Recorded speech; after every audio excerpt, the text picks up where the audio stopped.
mean, to pinpoint my offer. I mean, I'll be honest with you, I'm not just saying this. This is so far the best coaching I've bought anywhere. The way you pinpointed it to me, how it should be, how it shouldn't be, it's just I would have not been able to do it myself. So yeah, I'm very grateful for that.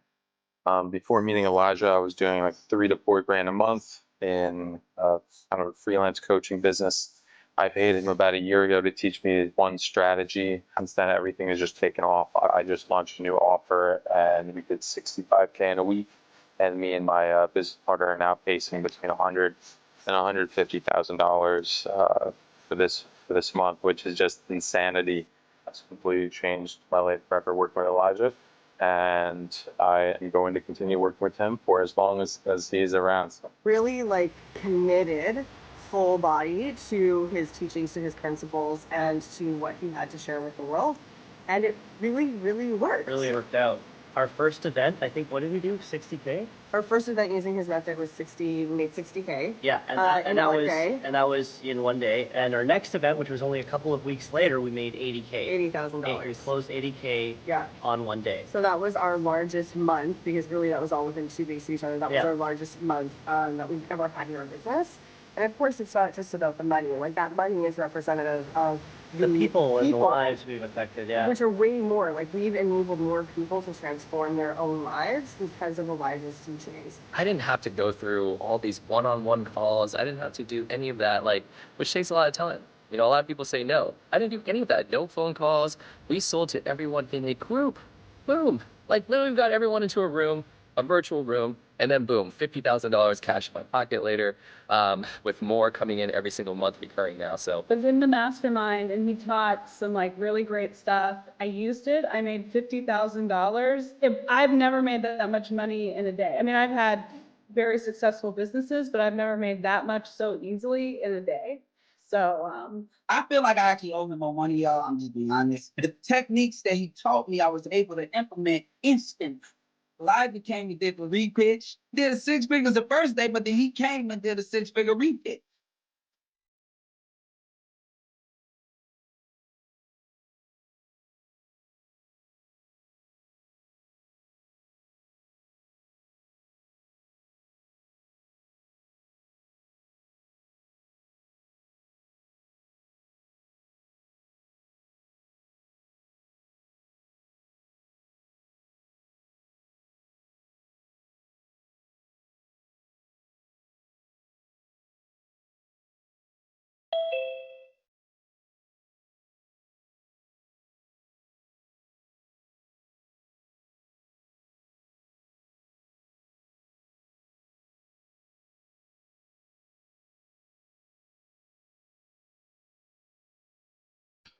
Good morning, good morning, good morning. How are you all today? I am extremely excited to be here with you guys. Give me a thumbs up if you can hear me and the audio is pleasant, not too low, not too high. Awesome. Um, I'm extremely excited as well. And we've got a lot to cover over these next 2 days. Um, and we're going to work through it despite um, all the technical challenges that we're having over here, because that's what we do in life. So let's go ahead and get started, because what we want to spend the next 2 days doing is we're all on the same page now, and we understand that, how do I want to put it? The best way to sell our high ticket programs, products, and services is through live and virtual events, right? And we all would love to get off of sales calls. But in order for that to happen, we need to make sure that we understand 3 very specific moves. These moves, I talked about them before, and we're going to spend the next 2 days covering each one in order. You have to sell first, then you must close, and finally, we'll pitch. Each session For the next 2 days, we'll start at 10 a.m. Eastern. We'll go to 1 p.m. Eastern, which is where we'll take a break for lunch. And we'll come back at 3 p.m. Eastern to 6 p.m. both days. Session 1, we're going to spend all of it on selling. Session 2, we'll spend all of that on closing.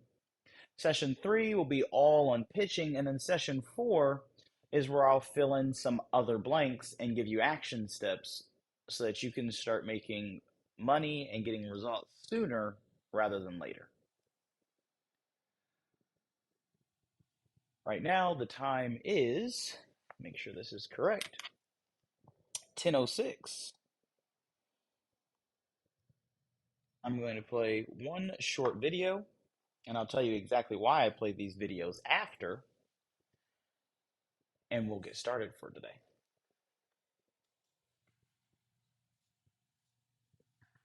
I took what you said, totally revamped what I was doing. I didn't have to get on a sales call. That was my first time ever, so that was super cool. I paid him about a year ago to teach me one strategy, how to close without a sales call, phoneless selling. And since then, everything has just taken off. I did $65K in a week, and me and my business partner are now pacing between $100,000 and $150,000 for this month, which is just insanity. There's other people out there, other coaches that are talking about phoneless sales. But I look at their business and I'm like, do I really want to have this business? They're on social media all the time. They're doing training after training. They have 5,000 courses. And I'm like, oh my gosh. And for me, I have that's a headache to me. And so you're proving that you don't have to have that business model. You don't have to do sales calls. You can really be leveraged. And I am coming off of my highest ever month ever. Sales in both contracted and cash collected. So specifically, I added over $100,000 in new sales. I didn't have to go through all these one-on-one calls. I didn't have to do any of that, which takes a lot of time. You know, a lot of people say no. I didn't do any of that. No phone calls. We sold to everyone in a group. Boom. It was just like a huge aha moment with all that other shit out there that I learned from the marketing bros and the gurus back in the day. We don't need all that.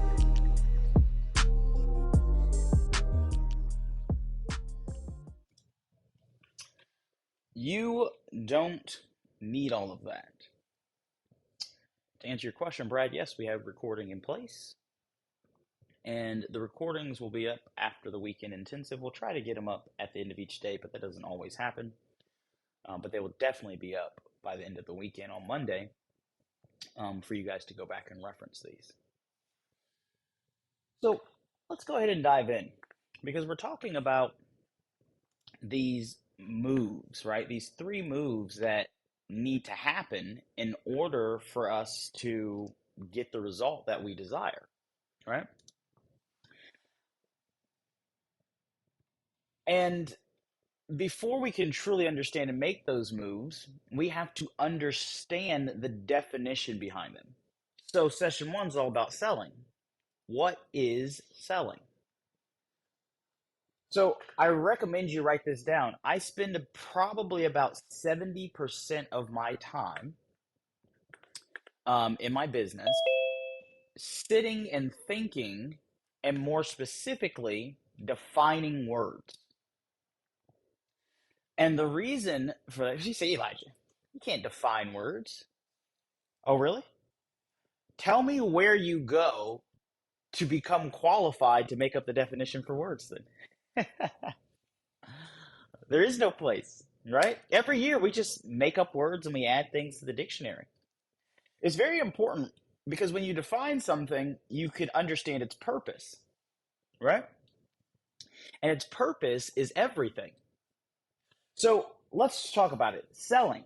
In order for you to sell, the first thing that you're going to need for your live or virtual event is something that I teach my students called a signature sales talk. All right? That's what we're going to walk through today. How to develop and create a signature sales talk. Now, in addition to that, the signature sales talk's whole purpose is designed for you to sell. But remember, we're never selling our programs, products, or services. We're never selling the outcome, and we're not selling ourselves. You're always selling the point of view, right? The purpose of selling, of a signature sales talk, is to help the audience realize that their best chance at experiencing what they desire is from your point of view, right? That's the purpose. That's why we're doing all this. Well, that may be a little bit of a refresher for some of you guys who were at the event before a couple weeks back. But what I didn't walk you through last time is the framework for how to create that signature sales talk. And this is really important because your signature sales talk is like when you're up there presenting, right? You're having this presentation, it's like 70 to 80% of what's going on, right? So you can write this down because for whatever reason, God knows why, other than pure agitation and to test me, this vibe board that I've used in my office for years is choosing not to work. So I'll show you guys. Right now, this is the vibe board behind me. And you can see it's touching and moving and doing stuff, right? Which is great for you guys. The issue for me is it won't show up for me. So I can't see anything. It's just black on my side.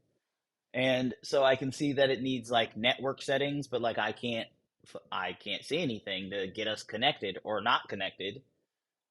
And so, yeah, this is what we're dealing with here. Not an issue. All right. I don't need it, but it would improve your experience. See? Like, oh, luckily I tapped that. Let's see. Ooh. I'm not even going to try. It'll get real messy. All right. Right. So, framework. Write it down. The framework for a signature sales talk. You need one conduct. You need one conviction. And you need one context, right? One conduct, Lord Jesus. One conviction. That's not bad for not being able to see. One context. That's the frame. You can also write down, you say conduct, conviction, context. I'm not quite clear on that. You could also put in place of conduct one action. And in place of one conviction, one belief. And in place of one belief, or I'm sorry, in one context, you could do one frame. One action, one belief, one frame. Right? This is the framework. If you don't have these three, you're not going to be able to effectively have a signature sales talk. You may get up there and say something, but that's what most people do. And how many of you know that saying something is probably not going to produce the result that you want? So let's talk about this a little bit. Because before I even dive into the frame, I think it's good for you to understand how this all works. Because nothing I'm going to teach you over the next 2 days is theory. It's all proven scientifically and psychologically. I'll ask you guys this question. In order for a tree to produce apples, what must it first be? What's it need to do? What's it need to do? That's a better question. Like, in order for a tree to grow apples, what's it have to do first? Right? Valerie says, be an apple seed. I like that. Romeo says be an apple tree. Any other ones? In order for a tree to grow apples, starts a seed, needs water and sun. In order for a tree to grow apples, what must it first do? Gave you guys a hint because initially I said, what must it first be? The answer is that it must first be an apple tree. Yeah, it needs sunlight, it needs water, it needs to be planted, it needs all of those things. But in order for a tree to grow apples, it has to be an apple tree. Oak tree can't, it doesn't matter how hard an oak tree tries, it'll never grow apples. Right? You say, Elijah, what does that have to do with my bank account, my business? Something they never told you about principles in life is that they apply to all people, all places, at all times. That means everything. So the principles of the universe that they taught you, in science class as a kid actually apply to your business. It's actually the secret. You see, there's a principle in life, and this principle says that everything in nature must reproduce after its own kind. You say, what's that have to do with me? Well, what that means is that I don't get out of life what I want. Uh-oh. You get out of life who you are. This can be a tough pill to swallow, but I'm here. What you've paid me to do is help you become more effective. I'm not here to be your friend. Now, if you happen to like me, that's a bonus. Congratulations. I'm here to make you effective. So what that means is if the principle says that I don't get out of life what I want, I get out of life who I am, the reason it's such a tough pill to swallow is because that means if I'm looking at any area of my life and I'm not yet experiencing or having what it is that I want, it's because I'm not being the individual who can have that. I'm an oak tree, and I'm a good oak tree. But this is what we do, right? I'm such a good oak tree. Well, I don't know why I can't grow apples. I'm every day I sit in the sun and I soak up the nutrients and you're just not an apple tree. Now, here's the empowering thing for us. Is as a human being, humans are the only thing in nature that have the ability to change who they are being. Because literally, let's go back to the whiteboard, who you're being, right? Your being is dictated to you and determined by your beliefs. Specifically in these three categories, you should write them down because when you're speaking and selling to the audience, these are the only three belief categories that matter for them as well. Specifically, my beliefs, what I believe about myself, what I believe about the situation I may find myself in, and what I believe about the potential solutions to my situation. Those dictate and determine who I'm being. I'll give you a perfect practical example. All of you are entrepreneurs. I put that in quotes because I'm not sure if you guys know this or not. They did this really extensive scientific study. They took a group of hundreds and hundreds of entrepreneurs and they compared them to regular people, and guess what they found? Entrepreneurs have no special DNA or extra gene or nothing. Well, that's pretty interesting. Elijah, that's not possible because that would mean anybody could be an entrepreneur. Anybody can be an entrepreneur. However, how many of you guys know someone in your life who says things literally like, oh, I could never do that. I could never be an entrepreneur. I don't know how I do it, right? My mother-in-law, she's here today with my children. I love my mother-in-law. She's an amazing woman. She's an expert in her field. She's a therapist. She's been doing it for 30 plus odd years.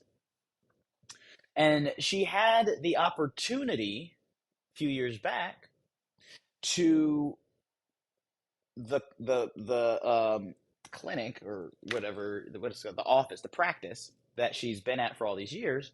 The woman who runs it was retiring and they're great friends. And she said, "Hey, look, I want to sell this.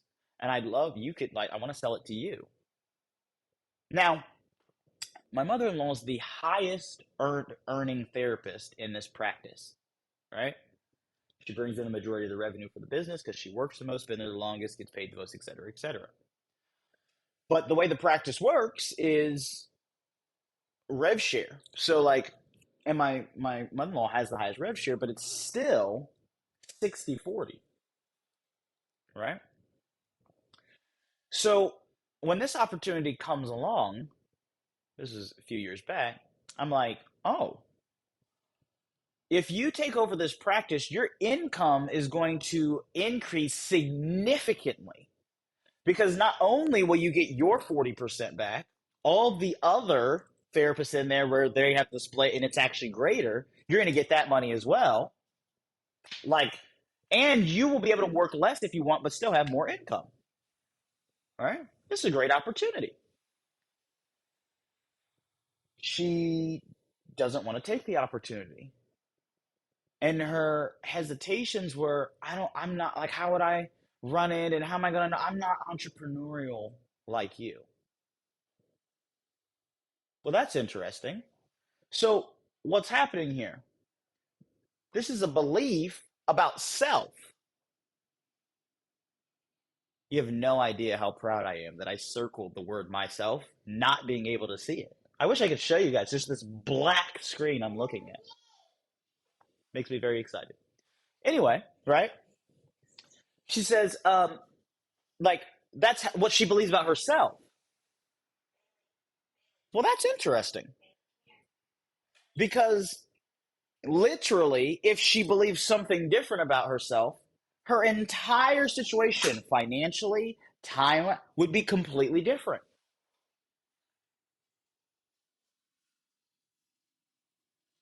So let's break it down because the law, the principle in nature said, in nature, we don't get out of life what we want, we get out of life who we are. And so the success formula for anything in life is be, do, have. I put out a post recently and I said on my social media, and actually it's a good post because it has everything to do with what we're talking about here. And so I want to read it to you guys because it's something that I kind of found out to shortcut success. I said, if you go around running your mouth, right, about what you are and what you think you are, eventually something in life is going to come and test you.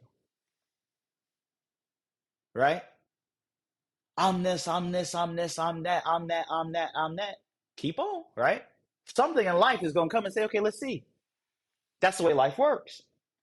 And I went on to say that most people read that and they'll see it as a negative. If you read it again, you'll realize that this is the key to getting exactly what you want in life. Because you don't get confidence by staring at yourself in the mirror. And by the way, the purpose of this is not to offend anyone, but you don't get confidence by staring at yourself in the mirror and shouting affirmations, listening to motivational tapes on repeat, meditating. That's not where confidence comes from. All of those things are great, and I recommend you do them, but that's not where confidence comes from.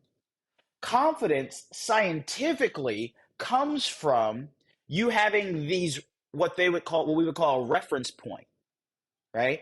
But this stack of undeniable proof that I am who I say I am, that I am who I think I am, right? Like parents, raise your hand. Oh, how can you so confidently raise your hand that you're a parent? If I ask you that, you're like, what do you mean? Are you stupid? Because I have proof that this child, the women like came out of me, right? Like, what do you mean? Like, there's proof. That's why you can confidently do it. I have a stack of undiamond proof. That's why I'm so confident. No one could convince you otherwise that you're not a parent. Why? Because I have proof. I have 2 little gremlins who live in my house. Right? This is where confidence comes from. So she doesn't believe she's entrepreneurial. Now, we're not going to get into all where that comes from, but that changes because the success formula is be, do, have. If I believe this about myself, that changes what I can and cannot do. I'll tell you another story. When I met my wife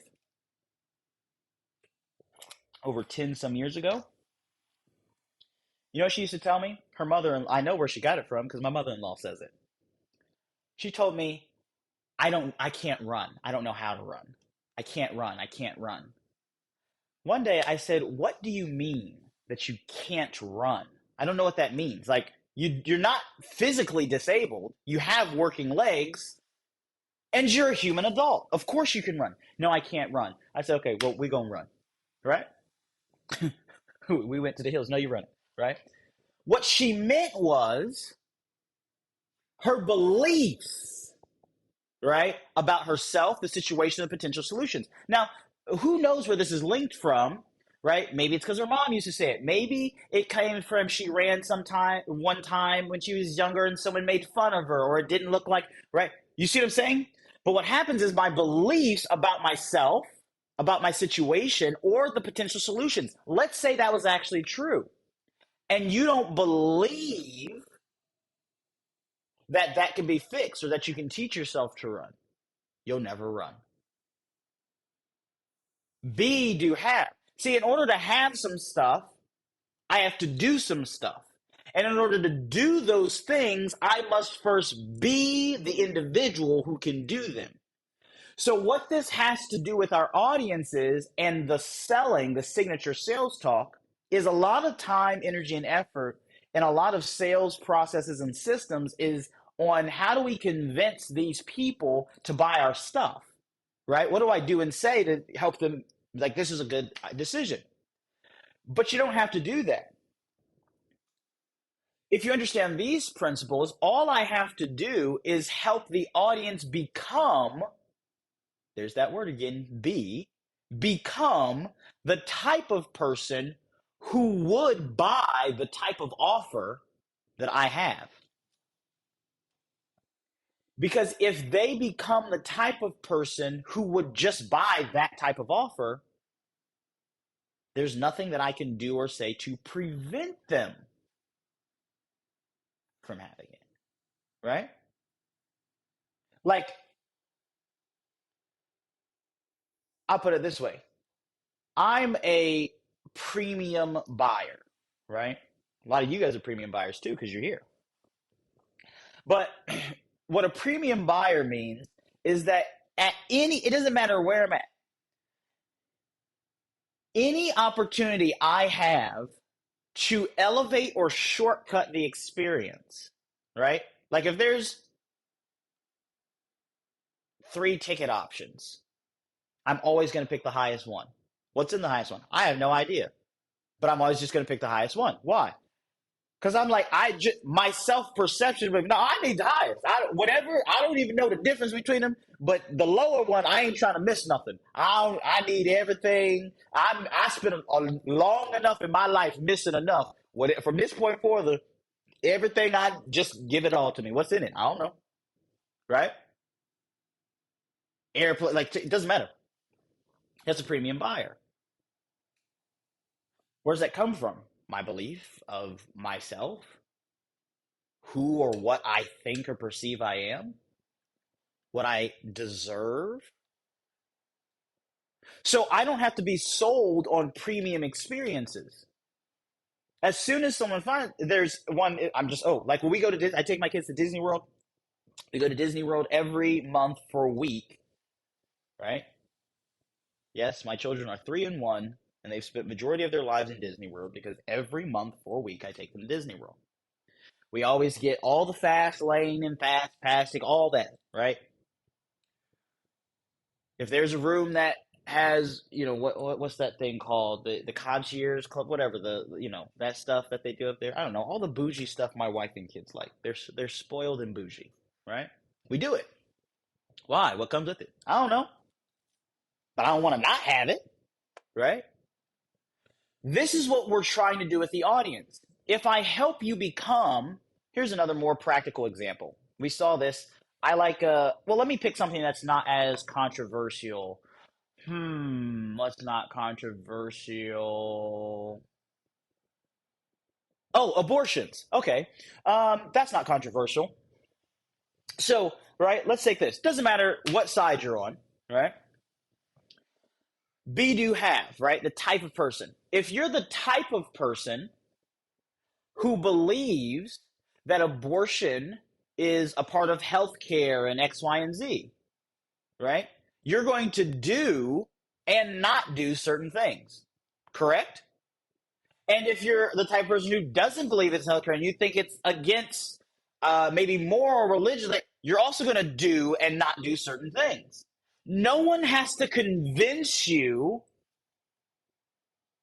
one way or the other about what needs to happen or not happen, what should be funded or not funded, because you already believe, right? As soon as you become the type of person, the rest falls into place. There is no convincing that needs to happen, right? Let's take another one. I don't want to be controversial, so oh, vaccines. Oh, okay, right? So let's all get on the same page here. One of the benefits of modern society, the reason why the average lifespan of a human being has quadrupled. You know that 30 was how old people used to get. That was it. If you made it to 33, I know they said Jesus got, they put him up on the cross at 33, but people wasn't living that much longer. He was on his way out anyway. 40 was woo, right? I'm just playing, right? It actually went up and then down and all that good stuff, right? So people used to live quite long then, and they went down all these stuff, right? As our societies got larger and larger. But seriously, modern medicine has helped us out to be able to get shots and vaccinations and X, Y, and Z. This is a fact. However, if you're the type of person who believes that maybe the entities or powers at B who create vaccinations don't always have people's best interests at heart. Or maybe the science is rooted there, but there's shortcuts that are taken along the way to maximize profits that put people at risk. If that's what your belief is, that the governing bodies that are sent to govern those and make sure that they don't take those, don't really do a good job, et cetera, et cetera. Well, when a vaccination is introduced, and it usually takes 10 years for a vaccination to be introduced to the public, and they come up with one not in 10 years, you may be like, no, thank you, right? You're going to not do something. No one has to commit. You're just the type of person who, if you believe those things, and on the opposite end, if you say, well, I don't know, I get it. I know that there are some people who don't always have best intentions, but on a large scale, right? In mass populace, I get what you're saying, but you would need millions. Definitely, maybe not millions, but definitely tens of thousands. Getting into the hundreds of thousands when you go globally. You would need hundreds of thousands of people to be in cahoots on this, and for it to not leak at all, that the creation of this is purposefully nefarious. Right? Now, I get that we may not have all the data. We had to shortcut because, there's this stuff going on. And so we need to get it out quickly. And so we're going to take the little data that we have now. But I don't believe it's a nefarious thing. I don't believe they're microchipping us, right? Or doesn't matter. You would do something different. You guys seeing? Again, I don't care where you fall out on any of these things. Doesn't matter to me. I'm trying to help you guys realize that if I help someone become the type of person who would take the offer that I have, that's it. As soon as they become that person, my job's over. Because at that point, there's nothing that I could do or say to keep them from doing what it is that they believe they should do. You know this. You have family members, friends, maybe your spouse, where you guys have very different beliefs, maybe on some of these things we just talked about. And you could talk to the cows come home. Thanksgiving dinner, Christmas dinner, that's all their family just and nobody leaves changing their opinion. Right? Because if they become that type of person, there's nothing I could do to stop you from. It's a very powerful force. So that's what we're trying to do when we're selling. First question you want to write down when you're doing your signature sales talk that you guys should write down now is, I always ask myself, what do they, meaning the audience, what do they need to believe in order to become the type of person who would buy the type of offer that I have? I'm not a coffee drinker, right? I drank coffee like freshman year a lot actually, but I never like got any feeling from it. Like caffeine, I have no feeling at it at all. And I was one of those people, by the way, that like, I don't know, like coffee smells amazing. Coffee's disgusting. I don't care what nobody's saying. Y'all coffee drinkers, you can lie to yourself if you want to. Coffee tastes like trash. Okay? So I was one of those people that when I drank coffee, I had a little bit of coffee with my sugar. Because I'm like, can I have 50 sugars and a splash of coffee, please? Because this stuff don't taste good. But, so like, I'm not a coffee drinker. But my wife loves coffee. One of those people who are like, oh, as soon as I get up, I got to have coffee before I can even look and talk to people, right? Had coffee in the morning to get the day going, just, so we can get the kids dressed and go to the breakfast where she orders coffee again. We eat. It's like, hey, you want to go anywhere else? Oh, let's pick up X, Y, and Z at Target. And while we're in Target, oh, wait, can we get coffee? Holy crap, right? Like one of those people. Okay, so those are the beings, right? And whatever she believes coffee does for her. You could not sell me gallons of coffee, tons of coffee beans,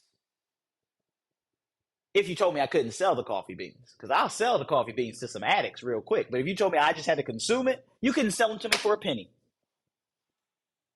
Meanwhile, my wife will happily pay 8, 9, 10, 11, 12, whatever the Starbucks charge for her frappy whack, mix and blended. The tall is the small. I hate Starbucks.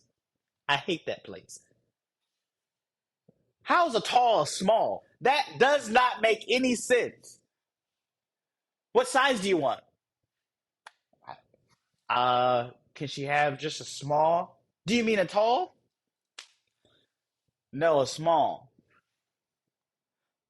They always act like you're the stupid one, like you're not the one in reality. Everywhere else you go, they know if you tell small, medium, large. Like we have venti, grande, and tall. Do you literally understand what's going on right now? All of those things literally mean big. It's a tall. Venti, look up what the root word of venti is, and grande. These are all. Did you just ask me if I want large, large, or large? I don't understand what is going on here. Anyway, right? You can sell it to me for a penny. She'll have to pay 8, 9, $10, right? There's like, she's become the type of person who would just buy that offer. Right? So this is the key. This is what we're trying to do. In our signature sales talk, I'm trying to sell my point of view, because if they take ownership of my point of view, they will become the type of person who will just do, right? Who will just buy the type of offer that I would have. Let me give you a perfect example. You guys are here because 2 weeks ago, you attended one of my events. Now, I can say this to you guys now. I may have mentioned it before, but you probably wouldn't have understood it if I did tell you. And we'll go deep into this for you guys over the next 2 days. But whenever I do at an event, right? This sounds bad, but it's not. Whenever I do an event, I have no desire. And the purpose of that event is not to teach the audience anything. I'm not trying to teach. 2 weeks ago, I was not trying to teach you anything. Now, I know that you learned things, and this is not what you think, where most people teach, like, you tell them the what, but not the how. Like, no, that's not what I'm talking about. I have no desire to teach you. That's not the purpose of it, because teaching doesn't create transactions. What I'm trying to do, even though I know you'll learn things, right? Actually, routinely when I do events, people tell me, I learned more in this thing than I did for things that they've paid for. And I'm like, cool. If you think that's impressive, you should actually pay me money and come to the intensive. Because boy, then I'll actually teach you something. Right? So that's not the purpose. Well, what is the purpose of the event? The purpose is first for me to align your point of view with my point of view. So let's reverse engineer. I have an offer, okay? And in this business, my offer, which is what you're in right now, the Crowd Control Weekend Intensive is a 2-day intensive where I teach you our sales system for selling high-ticket programs, products, and services without sales calls. Okay, so that's what I'm selling. Before I can get anybody to buy that offer, I have to ask myself the very simple question that I posed to you. What must they believe in order to become the type of person who would buy this offer? Now, contrary to popular belief, you don't need to get like deep or spiritual. I know they charge you $2,100 in those other programs for you to work on like your I help statement. I help so and so do such and such in 90 days. And that was supposed to solve all your problems, right? You don't need to get spiritual deep about this. When I ask myself, what do they need to believe in order to become the type of person who would buy this? The answer is in exactly what I do. Well, what do? I help people, right? Entrepreneurs sell their high ticket. That's key number one. Programs, products, and services through live and virtual events. That's number two. For the purpose of having a 6-figure day. That's key number three. So what do the people need to believe in order to buy my thing? They need to believe that they should sell high-ticket programs, products, or services. None of my students are like, oh, I got a $99 membership, and I'm just trying to put 400 million people through it. Nothing wrong with that, by the way. That's just not what we're doing. That's not this system. It's not the people we're attracting, right? So high-ticket, premium pricing, which looks different, obviously, between different niches and industries and people, but it should be premium. They also believe that, what was the second one? Through live and virtual events. They have to believe that. There's no value in you spending money with me here, right? We've got all of you guys, you guys know there's different levels, standard, signature, diamond. We got people who did paid in fulls, right? You guys, it's expensive to be here. They're like, yeah, I know. It's expensive to be here. No one's going to spend that money if you don't have the point of view that there's some type of benefit to selling through live and virtual events. Because most of you didn't start your business yesterday. So you've already sold and been trying to sell your stuff before through other means and channels. And there's all these hills and valleys and undesired things that came with that. And during the event 2 weeks ago, I was effective in sharing my point of view, which is that not only is selling high ticket programs, products, and services to strangers without sales calls possible, but that it's easier. That's why you're actually here, because I was effective in helping you understand that it's easier, right? That a lot of the pitfalls and stuff that happen, you avoid them when you sell to groups. And one of the best ways to groups is through live and virtual events. That comes from, so that's my mission. Not to necessarily teach you something. I know you're going to learn something. And that doesn't mean, by the way, that the training isn't valuable. How many of you guys agree 2 weeks ago was very valuable to you? Right? So it doesn't mean it's not valuable. That's just not the purpose, is to teach. Because I don't have the intimacy and the time to teach you anything anyway. Teaching requires intimacy, and intimacy requires transaction. You ever had a friend, even if all the way going back to when you were growing up, or let's say when you were growing up, it was probably your parents try to tell you something over and over and over again, and like you just like don't hear it, don't apply. And then like a friend at school or your favorite teacher, someone says something, you're like, oh my goodness, such an amazing revelation. I think I'm going to try that. And your parents are like, I've been telling you that for the last year, every single day, right? Same thing. Or like now, right? You have a friend or your spouse or something tell you something. It's like, one of the most, like, it doesn't really annoy me anymore. I just always laugh at it. Like with me and my wife is, um, I study stuff, especially like human beings and behavior and all that stuff. So I'm always like, X, Y, and Z. As a matter of fact, I can, without knowing somebody, if I watch them, especially if I watch them interact with other people for 3 to 5 minutes, I can, with about 85% accuracy, tell you everything you need to know about that person. What their upbringing was like, what they feel are their strong suits, where they're weak physically and mentally, right? It's a skill set that actually can be learned, right? You can train yourself to do this. But so, we always have conversations about human behavior and stuff. And then my wife is like, oh, yeah. And then, she'll read a book or like a clip comes up on Instagram. She sends it to me. She's like, oh, look at this. And I'm like, yeah, I already said that. She's like, I know, but like now it really hits because they said it. Oh, okay. Right. Right. So the reason that I'm not trying to teach is because it requires transaction. For you to actually truly learn, it requires a sacrifice, both time-wise, energy-wise, effort-wise, and financially, to allow that person's deposits to actually be something that you accept, right? The reason it's not cheap to be here and that my students get such good results is partially because it's not cheap to be here. But you're like, I paid a lot of money. I would be a fool to pay him some money, not listen to what he says, and not do what he says. That'd be kind of stupid of me, right? If I don't charge you a significant amount of money, you can be like, oh, that's kind of cool or interesting, but you're going to stop. It's not really going to go very far, right?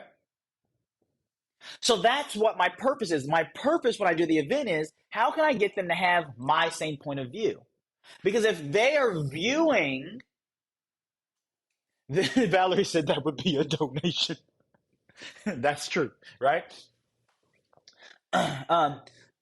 Like, if they're viewing themselves how I view them, if they're viewing their situation how I view the situation, and they're viewing the potential solutions to that situation how I view them, then they would come to the same conclusion that I would come to, the same conclusion that you come to. All of us would buy our own programs, products, and services. I hope. If not, stop selling, go back and work on your thing until it is something you would buy and pay for, and then go back and sell it. It'll literally help you, right? I'm not saying that like facetiously. That will drastically help you when you go to sell and present to other people. But all of us would buy it and we would pay. We're like, I see the value in it. Yeah, they don't, because they're not sharing your same point of view. If you can get them to share your same point of view, everything else goes on autopilot, which is why this is first. Is that making sense so far? Awesome. Okay, so let's keep breaking this down.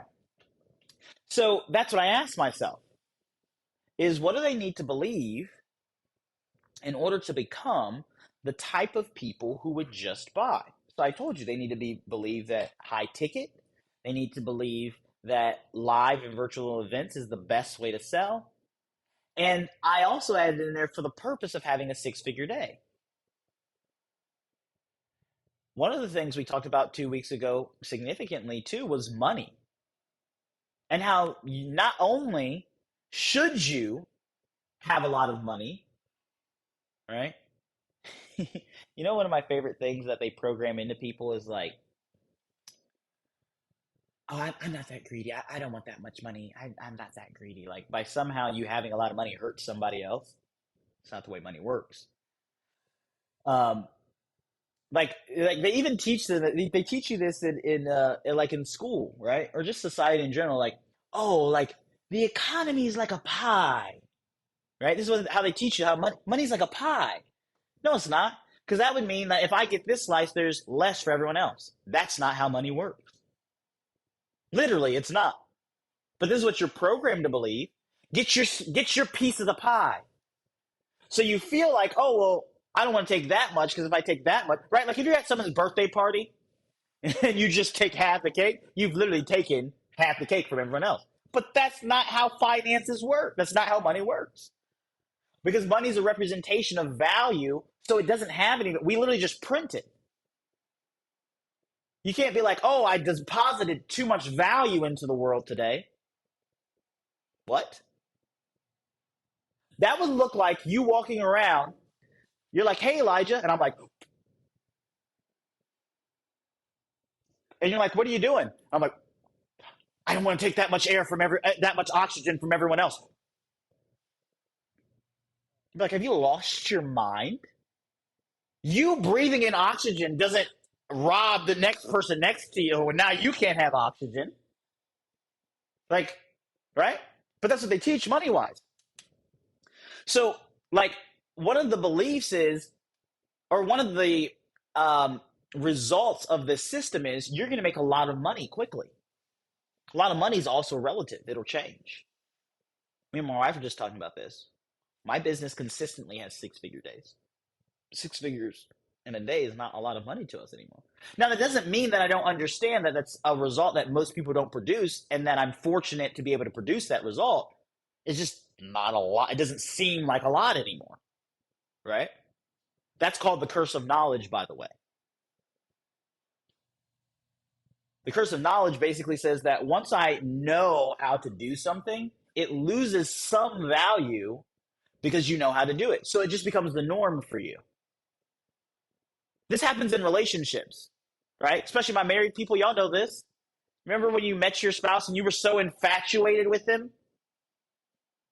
Right? The infatuation doesn't last, right? Infatuation is like, oh my goodness, when he you saw his name pop up on the text message and you got that little flutter in your heart. Now you're just like, I would expect my spouse to text me at some point. You know, it's like that flutter goes away. That's like, it's the norm. I have it. When I was on the chase, I didn't have it. It's like, oh, I was like, man, 10 years later, you still here. What was I? You were supposed to not be here today? Right? So, like, infatuation goes away. So when we're sitting here and I'm creating this, I want them to understand that one of the results is going to happen is that you're going to make a lot of money quickly. You have to be okay with that. It has to be something that you actually want and you're okay with. And so I talk a lot about money and what to do with it, what money actually means and the purpose of it. You guys know from that event, I talk about the purpose of money is to have more money than you know what to do with because you're a good person. And when you have more money than you know what to do with, right? Everyone who comes in contact with you is blessed just because they come in contact with you, right? That's why I give those tips like that. That's why why? I don't really like, oh, holding an extra $100 when I go out to eat and not giving it to the waiter or waitress. I guess I could do it, but there's no real bit. You see, like $100 at one point in my life would have changed everything. Couldn't do it. Me having an extra $100 or not extra having $100 literally makes no difference to me at all. So cool. Why not give it to someone else who maybe that's not their reality and it blesses them? That's the purpose of the money. So those are the three things. Those are the 3 point of views I'm trying to get you to take on. And I do it over a period of 5 days and continuously beat it into you. But my signature sales talk, I actually delivered to you on day 3. This was Wednesday. If you guys remember in the event, Wednesday was the day that I walked you through the $3 trillion sales funnel. Everybody remember that one? Where I showed you how Apple's $3 trillion sales funnel?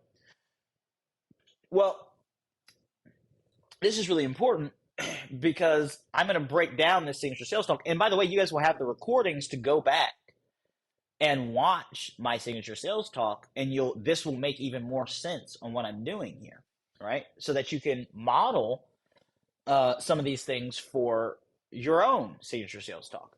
But remember, our framework is one conduct, one conviction, one context, aka one action, one belief, one frame. So let's start with the action. Now, before I go in here, I need you to understand that actions and beliefs are always linked. I'm just going to pause there for a second. I want your brain to take that in. Actions and beliefs are always linked.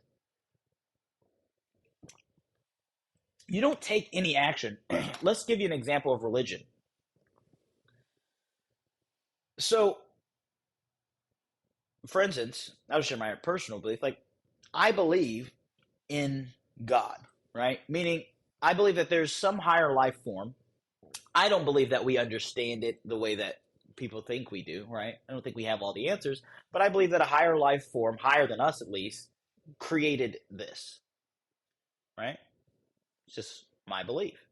And so I also believe that when I die, there's some place other than this, and that it's better than this place, right? Okay. You can believe whatever you want to believe. Here's the question. Do I know with 100% certainty that that's true, that when I die, I'm going somewhere else? No. Do I know that there's 100% certainty there's a higher power? No. Do I believe it? Yes. The actions that you take are always aligned to the beliefs that you have.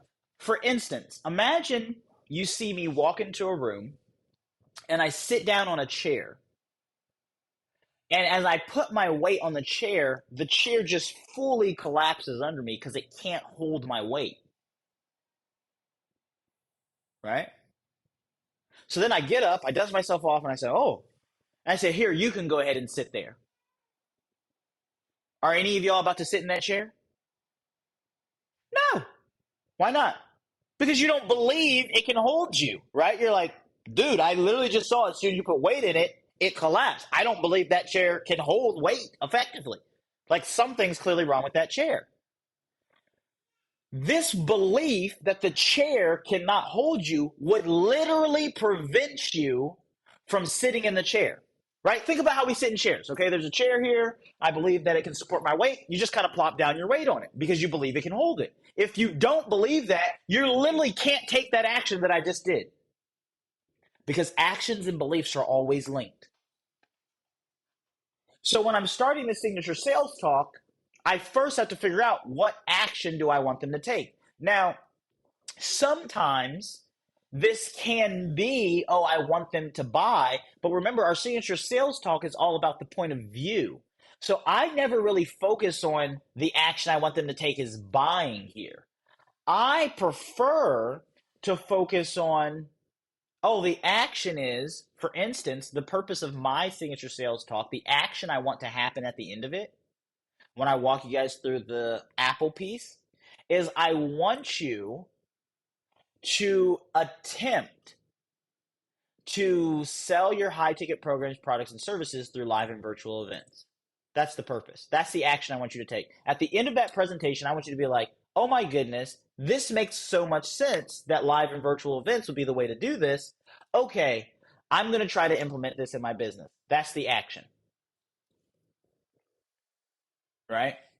The belief that's linked to that action and that I attempt to prove, we'll talk about that in a second, through the presentation is that, well, selling high ticket through live and virtual events is easier, right? Because instead of selling one-to-one, I'm selling one-to-many. So there's groupthink involved because nobody wants to do what nobody's doing and everybody wants to do what everybody's doing. It's easier and it's more effective, right? Meaning not only will I be able to sell, but I'll sell most likely at a higher close rate or at least with more time efficiency. Meaning if to get 10 clients in a month, I had to get on, I don't know, 40 sales calls or 30 sales calls, for instance, which basically means 30 hours that was spent because you can book it for 30 minutes all you want, right? But if somebody starts asking questions out of it, right, these become hours. Well, I could get those same 10 in 1 hour if I just get all 30 people in a room at the same time and I just extract my 10 from there. It's just more effective. And my business can scale now because, I did that in 1 hour versus in my old sales process, it took me 30 hours. So I could do that again next week if I wanted to. Oh, and I could do it the week after that and the week after that. Oh, now I got 40 in the same month period that it took me to get 10 before. Right? So that's the belief I want tied to that. Because the only reason you would take that action as a business owner anyway, because every business is in business to do more business. Say that 3 times fast, right? Every business is in business to do more business. Apple, the $3 trillion company, didn't wake up and say, you know what? We've been crushing everybody. Nobody makes more money than us. We should just stop today. They never said that. No business ever wakes up and just said, you know what? I don't think we should make any money today. Why? Because that's the purpose of the business. Now, you may personally wake up and decide, maybe I'm a little bit tired or I'm overwhelmed. I want to not work today. But the business doesn't do that. Because the business's purpose, the whole reason it exists, is to produce profits for the shareholders. That's it. That's the only reason a business exists. To produce profits for the shareholders. You're the shareholder in this business, in your business. So, since we know that, right, that's its purpose, and that's your goal as an entrepreneur, it's like, well, that belief or that the reason that belief is aligned with that action is because when you're taking the action of, I'm going to try to sell through live or virtual events, it's because you believe that you're either going to gain back a bunch more time or you're going to be able to sell more, right? Because you're not selling as much as you want now, or you're going to sell easier. And maybe it's all 3, right? But it's at least one of these 3, or it's going to be easier to sell your stuff if you do it through live and virtual events. So the action and beliefs are linked. Right? So now let's talk about the frame. I've got the action. I've got the belief. So the action I want them to take is, I want them when I get done, not to buy, I want them to be like, ooh, I got to do live and virtual events. And that is literally as deep as I get it. I didn't do it for this one because we've done this. I've done that presentation like thousands. I mean, probably we're getting to thousands. I've done it hundreds of times for sure. Right? But initially, when I'm writing out a new signature sales talk, I actually literally write this on a piece of paper. And like I said, don't go all deep on me. Let it be basic. It should be simplistic. When I get done doing them, what's the action I want them to take? And literally, I'll write down the exact words I just told you. When I get done with this presentation, I want them to be like, ooh, I'm going to try to do live and virtual events. Boom, that's it. That's the action I want taken. What do I want them to believe is going to happen for them if they do live and virtual events? I want them to believe that people are going to pay them more money. It's going to be easier to get people to pay them money, and it's not going to take them as much time. Boom. Right? Don't overcomplicate it. So now I come to the frame, and the frame's very important. Okay? You guys may have remembered on Tuesday, right, before the Apple lesson, I showed you guys the science and psychology of sales, right? Remember I showed you how we observe facts and facts create focus and all that good stuff? And I told you that one of the things that we do when we're observing facts is we focus on an aspect of the fact, and that aspect creates a frame. And that frame creates a belief in our head, and the beliefs create feelings in our heart. And the reason that human beings do anything or don't do something is because they feel like it. So those feelings, though, came from beliefs. And then the feelings create function. That's the science and psychology of human behavior. And then I proceeded to prove to you and show you how we actually don't have, because that's the way a human being actually functions, as a third-party source, I have no control over the functions you take, especially as an adult. I have a 1 and 3-year-old, and they're good kids, but I can't really control, right? We have an illusion of control over our children. No, don't do X, Y, and Z. Okay, yeah, we can herd them away from some harm, but I can't really control what they do, right? They're not robots. There's no joystick controller to them. We're not in control of the functions other human beings take. You can't be having a feeling about something and I just say, stop feeling sad. I have no control over your feelings. We just talked about at the beginning, the beliefs our friends and family and coworkers and spouses have. You can't just say, that's the dumbest belief I've ever heard. I believe this. You should believe this instead. It doesn't work. All the other sales processes you're taught teach you to try to influence those areas, but it's not possible. And I can't change the facts that happen in life. So we found out from that lesson that the only real thing I can do is cause them to focus on a different aspect of the fact. And I do that by just creating new frames for them to look at the fact with. Because depending on the frame I'm looking through, I get a different picture. And if I change the frame that you're looking at this thing through, everything else, all those other things will go on autopilot. So now we're at our signature sales talk, which is the frame. And if you guys remember, I gave you the bonus training. And the bonus training talked about the 4 ways to create a frame, which were kitchen table logic, third-party proof, testimonials, and personal experience.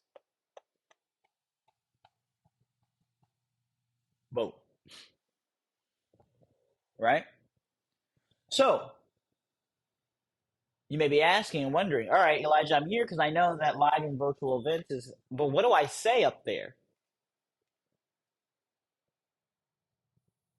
What you're going to do is you're going to create a new frame. And what you say is just you presenting either kitchen table logic, third-party proof, testimonials, or personal experience. Now, if you remember, I told you guys never, dang, I thought I was going to get under there. I'm getting really good at this, looking at the blank thing and drawing on the score, but drawing the board. I thought I was going to get under third-party proof, but I missed it by a little bit. Okay. Anyway, right? But I told you my rule of thumb was never use the bottom 2 without using at least one of the top 2. Because if you do, it's not that you can't sell the point of view, you're just going to have a shaky foundation, right? Because testimonials and personal experience are very easy to break down. So when you're saying, okay, well, what am I going to say? You're trying to find some type of third-party proof or kitchen table logic that will create a new frame in which to look at this thing that they're already looking at. Right? Like one of the first things I'm doing in my events when business owners come, you guys all believe usually in selling high ticket stuff, but the only frame you have for doing that is over the phone. That's the only reference point your brain has. So one of the first things I'm doing is showing you that there is a way to actually do it. And then it's funny because occasionally we'll always get someone to ask, like last event, a lady asked, she asked live. She messaged us, but she asked live too. I'm not sure if you guys remember. She was like, and this is usually how they ask it. If we do one of the higher packages, like the diamond, if we're like seriously considering that, would you get on a call with us? No. Right? There's multiple reasons for that. One, I don't want to get on a sales call. I also don't want to convince anyone to buy. Buy or don't buy. It really don't matter to me. Like, honest and truly. By the way, you guys, you should understand that as well. Buy or don't buy. It doesn't matter to you. Now, I feel like you've probably heard that or been taught that before, but what happens is a lot of times people try to teach it to you, like, and you're like, it's inauthentic because you're like, nah, I need this money. Rent is coming. I need some sales, right? Here's what I mean when I actually say that. You'll actually sell more when you understand, no, I need sales. Even I need sales. I have expenses. The only thing that happens in life, by the way, when you make more money is your expenses go up. I used to be able to live off a couple $100. Y'all, when I tell you that, like, I'd have to look again. At least our expenses are at least $50,000 a month. That's asinine. Nobody needs to live that way, right? But that's what happens. So, like, Jen's losing her mind. She's like, what? Yeah, get you some gremlins. Go ahead, get you a couple of gremlins, Jim, one day. You'll see what happens, right? No, but that's what happens, right? Like, oh, because before, let's say traditionally when my income's tight, people only take one vacation a year, right? And you plan and save for the whole vacation. Well, when that's not the issue, right? Like, okay, we can go on a vacation. It's not even vacation for us. I don't even know what to call it. It's just our life, right? Like, we just travel every single month. And okay, maybe when money's tight, let's say we go to Disney World, and okay, we don't get any snacks in the airport. And when we go into the park, we pack our own lunches and we don't spend money there. And we stay in the lower room and we share bed. You see what I'm saying? Right? When you have expenses, it's like, oh, babe, the presidential suite is available. It's $3,000 a night. We're staying for a week. Ah, okay. Why not? That's $21,000 right there. You ain't buying nothing. You just to stay, you $21,000. Oh, we have to get a car. I can get the smallest rental car, like the one that's the cheapest, or it's like, what do I believe about ourselves? We're premium people. My wife deserves to drive around in and be seen in and be picked up in a Range Rover, a Maserati. Oh, that's $800 a night for each night that we rent it. You see how it's added? Like, look, so they're over there seeing so, right? So stuff just starts going up because you can do more, right? So, like, that's normal. That's the human experience. There's nothing wrong with those things. But as that, like I said, so that's every single month like, of course my expenses are that. So it's not that I don't want you guys to understand that when I'm saying that's like, well, of course you have money. Of course you can say that. It's like, no. Every business, we all need to make sales, but you'll be able to take ownership of that and really live in that when you understand that I don't need to make this sale. That's the difference. It's not that I don't need sales. I don't need to make this sale. If you take on that identity and ownership, there's actually, we're not going to spend too much time on it, but what actually happens is when people understand, right? Like, you guys are all here. Did anyone from my team, I don't feel I was, but let me ask you guys. Was I manipulative? Was I tricky? Was I pushy? Was I aggressive? Yet you're all here, right? Wasn't it kind of, if you think about it, would you guys agree that one of the reasons, there was many, obviously, that we're breaking down even now, but there was many reasons that you actually purchased this, but one of the kind of things that set you over the top, kind of pushed you over the edge, was like, he just really doesn't seem like he needs me to buy, right? Like, if I was just kind of like, you would kind of be like, I don't know, like, he maybe just be saying these things because he really needs money from me. Like, part of the reason you buy is like, actually, I've been spending all week with this dude, and I really don't think he gives a damn whether I pay him or not. Right? There's a kind of feeling to that it actually helps in your sales. But like I'm trying to tell you guys right here, you don't have to fake that. That literally comes from when I had no money. I was started doing that, and I just realized, okay, I don't need this sale. I'm not going to sell my soul out and do things I don't want to do for some cash, even if I need it. I will find another sale somehow, some way, where I don't have to do that. So I don't need this sale, right? So, they asked me this, and I told her no. That's one of the reasons. But the other reason is because I need you guys' belief that this is possible. Do you know how drastically sales would plummet if I got on a sales call with each one of you? Even if it was just to make you comfortable about the investment. That literally caps everything I'm telling you is possible at the knees. You can sell high-ticket stuff to strangers without sales calls. Okay, but hold on, let me get on this sales call with you so I can make you real comfortable so you can send me some money. Doesn't make any sense. Yet people do it in this industry all the time.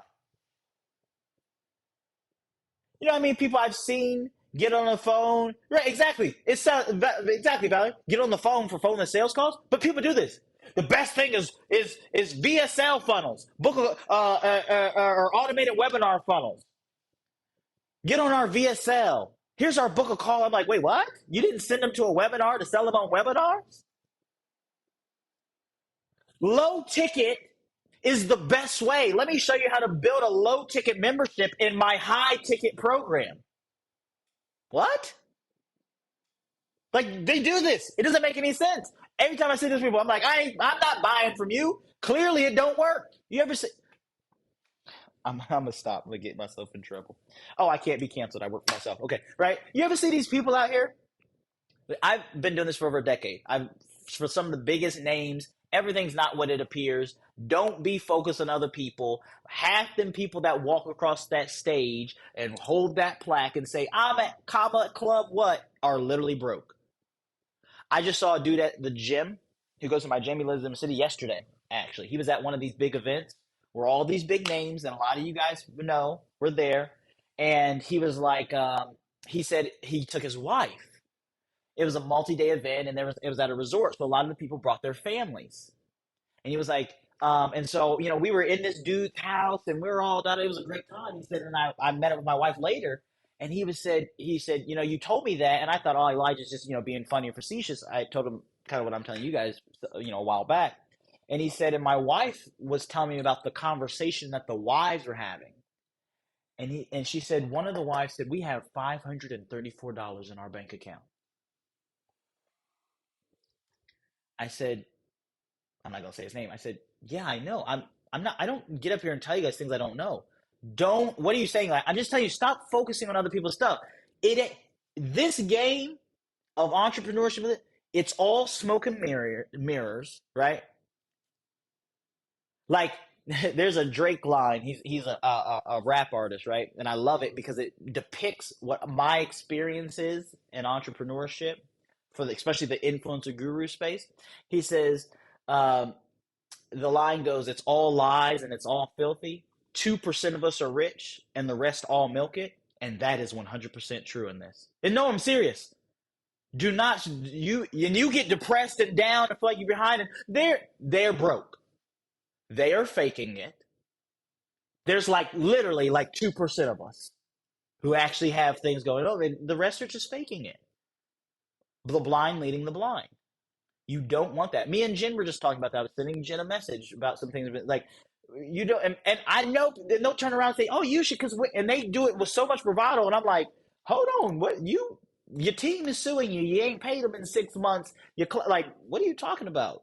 Your house got a lien on it."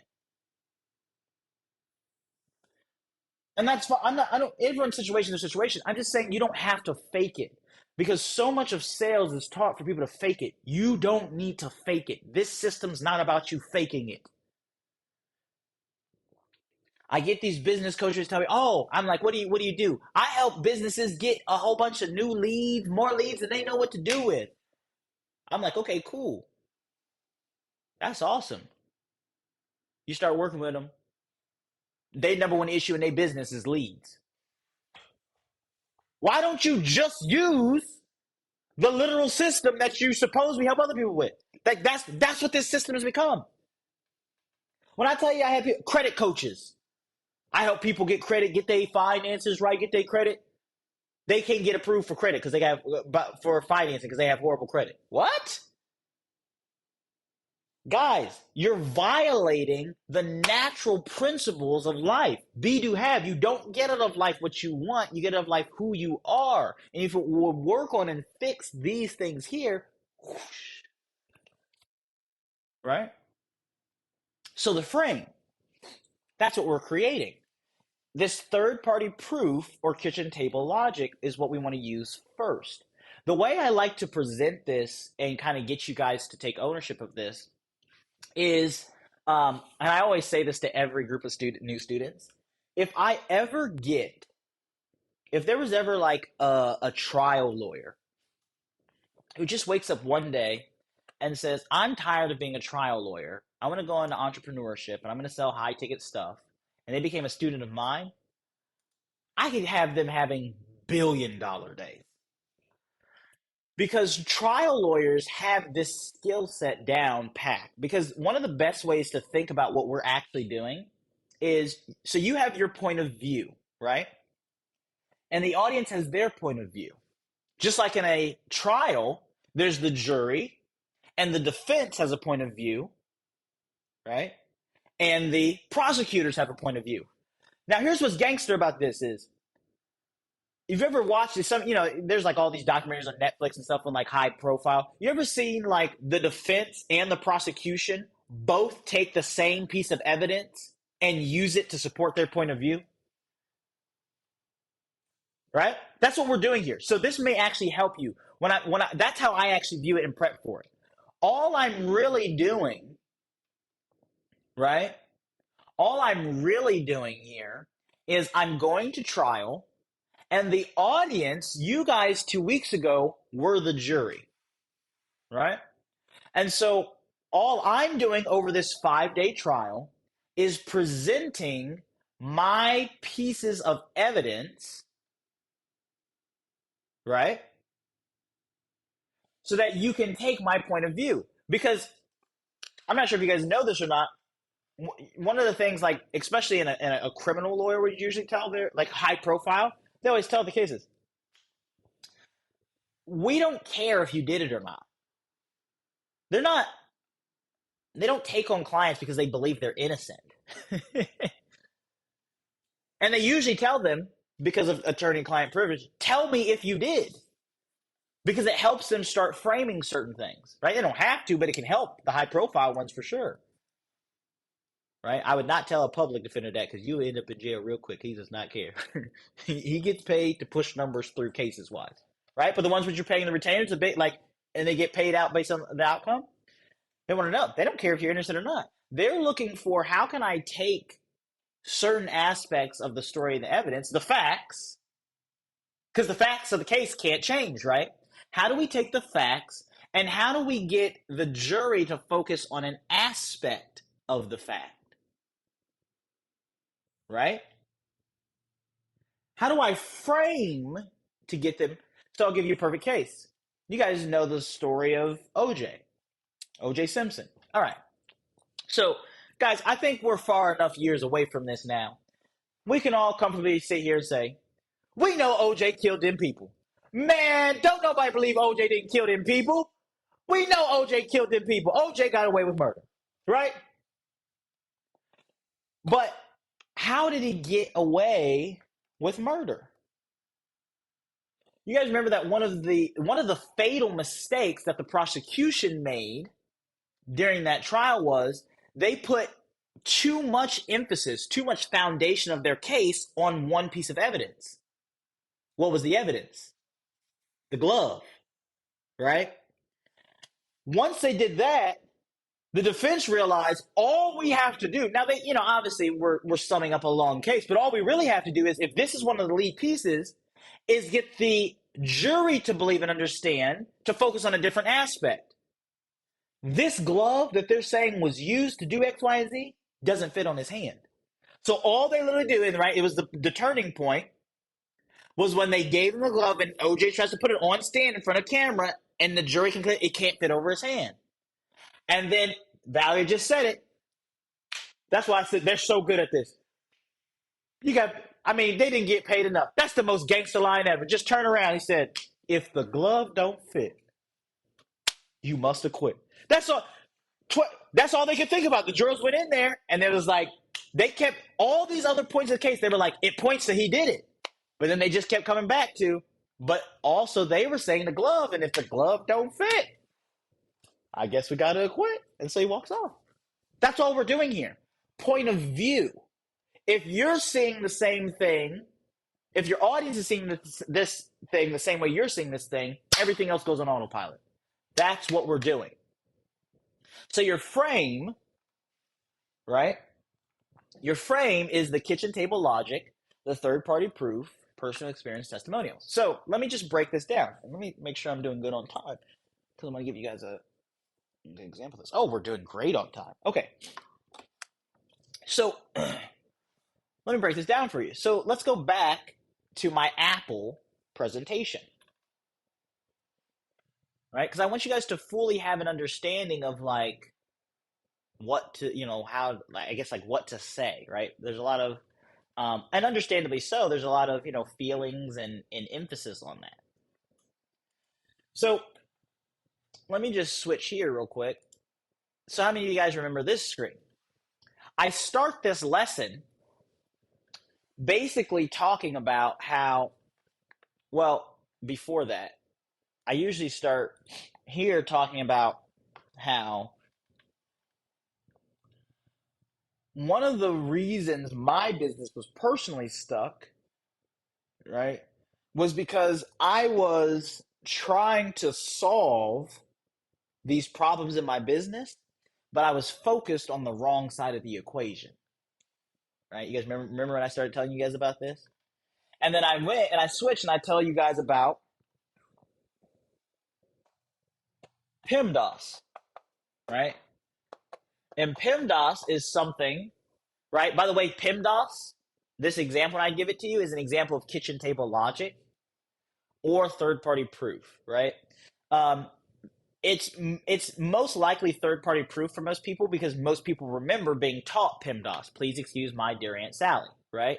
If you don't remember being taught or your school was trash, because I don't know how you would have remembered how to solve an equation without please excuse my dear Aunt Sally. Why is it that over here in America, all of our language rules and mathematical rules are all jacked up and backwards? And none of our rules apply half the time. That's literally why we fail in school, right? People of Asian descent, there's no special gene that makes them better at mathematics. The Asian countries test better than the American countries in math because they teach math completely different than we teach it. And they do it simpler, right? So it's easier to grasp. It's not intimidating. But that's because our school system wasn't designed. That's a whole nother story for another day. Okay. Anyway, PEMDAS. So it's a third-party proof for kitchen table logic example. Because if you don't remember or weren't taught PEMDAS, then this is just third-party proof. It's just kitchen table logic where I'm going to break down, hey, this represents the order of operations when you come to a math problem. If you come to a math problem and it has addition, subtraction, division, multiplication, parentheses, and exponents in them, how do you know where to start? You'd have to, in order for everyone who looks at that problem to come to the same equation, we'd have to have a very specific order or process in which to solve those. Could everyone agree on that? Everyone goes, yeah, right? So you see how it doesn't matter if you know it or not. The logic of it is we need to actually be able to solve a problem. We need an order of operations.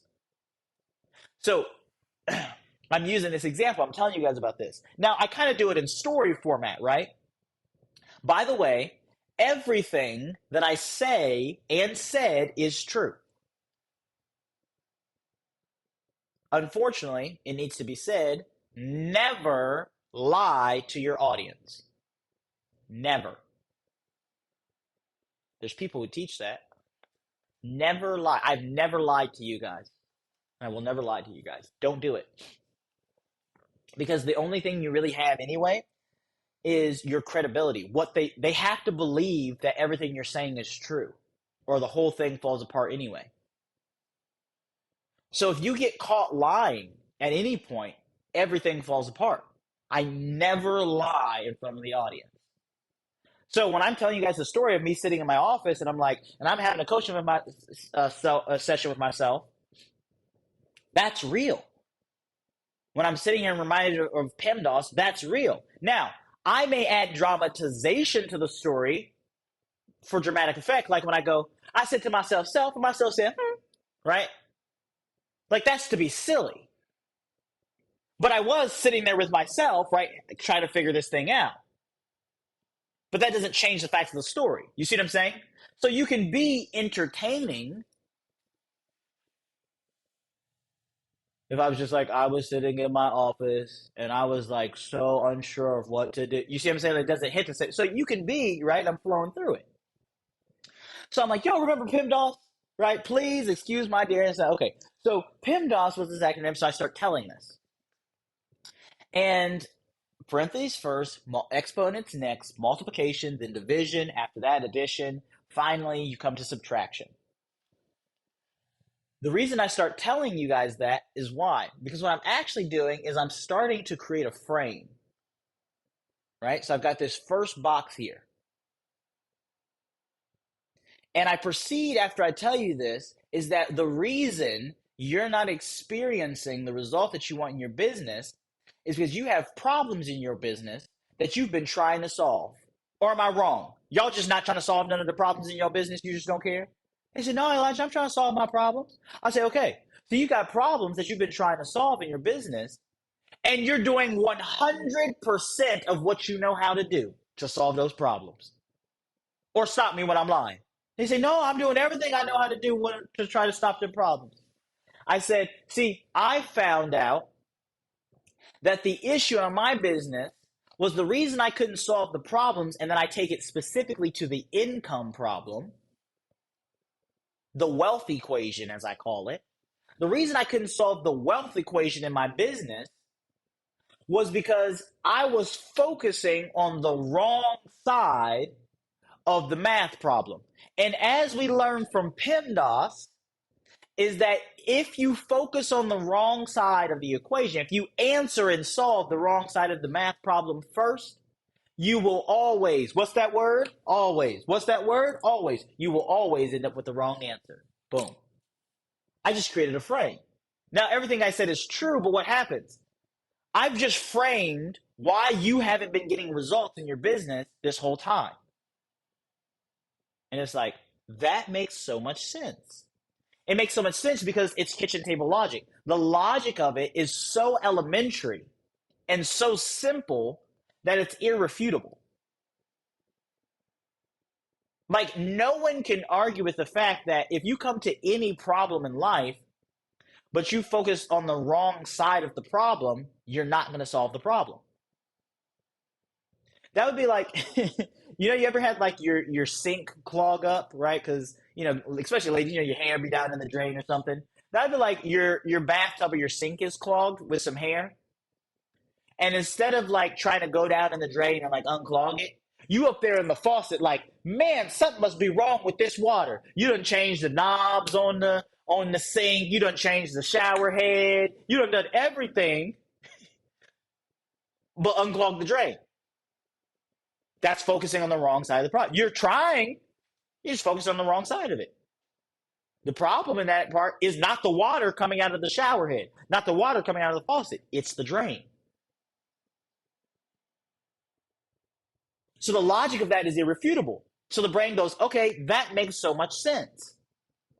But now I've framed it up to say, okay, the natural next question becomes, all right, well, Elijah, then what is the right side? What's the right order? So I proceed to tell you guys what I believe is the right side of the equation. And I talk about how and I do this example on the whiteboard for visual. You have to understand that you want to try to engage all five senses whenever you're presenting, if possible, right? So I don't want to just say it. I also want to write it on the board, which is why I'll go to the board and I'll be like, did you know that the average person in the United States of America is only going to make $40,000? And they're going to work for 40 years. Ain't that crazy? Let me ask you guys something. I want everybody to do something right now. On a sheet of paper, write down how much money you made last year, right? So everybody does it. I did this with you guys, right? And then I say, all right, now I want you to ask a very simple question. That number that you're looking at, that amount of money, is it enough? Because you obviously want more, what's everybody's answer? No, it's not enough, right? But what do I tell you? Yeah, it is. You're like, nah, buddy, trust me, if it was enough, I wouldn't be here. I would have definitely done some things different last year, some things I wanted to do if it was enough. And I say, no, it's enough. The issue in your business is not the amount of income that you earn. Because let me ask you a different question. Let me ask it a different way. That number that you're looking at it, I told you to write down how much money you made last year. What if you made that much money every 3 months? Would anybody be okay with that? How much more money is that in your bank account? Oh, what if we do it instead of every 3 months, you did it every month? Oh, did that change anybody's life, right? What are you saying, Elijah? Are you telling me that, yeah, there's nothing wrong with this number? $40,000, that's not the issue. The issue is that it's taking these people an entire year to earn the $40,000. Let me prove it to you. I told you $40,000, this person's going to work for 40 years. Did you know that if you work for at least 40 years, you will have earned $1.6 million? That's no small chunk of change. How many of y'all would love to have $1.6 million? Yeah. I was having a conversation with myself one day, and I wrote this exact thing on the board. And I looked at myself, I said, myself said, and I said, congratulations, you're a millionaire. Unless you die, you're already going to earn the 1.6 million. The issue in this equation is not the income you're earning. The issue is it's going to take me 40 years to earn the 1.6 million. And I've been waking up every single day, spending all of my time, all of my energy, all of my effort, and all of my money trying to figure out, how do I make more money this year? How do I make more money this month? Trying to increase the amount of money instead of figuring out, I made this much money last year, but it took me a year. How can I do it in 11 months instead of 12? How can I do it in 10 instead of 11, 9 instead of 10, 8 instead, right? If I spend all my time and energy on that, I look at it different. And so then I present to you guys that the real issue, the real solution to your business's cash flow issues is not the amount of income. You do not have an amount of income problem. You have a speed of income problem. Now, again, all of the logic of that is very simple, and everything I told you is true. But it also supports the frame that I'm creating, which is what? I'm setting you up for a frame because I know I'm about to introduce to you selling through live and virtual events. And one of the advantages of that is the speed of income. You can earn income quicker, right?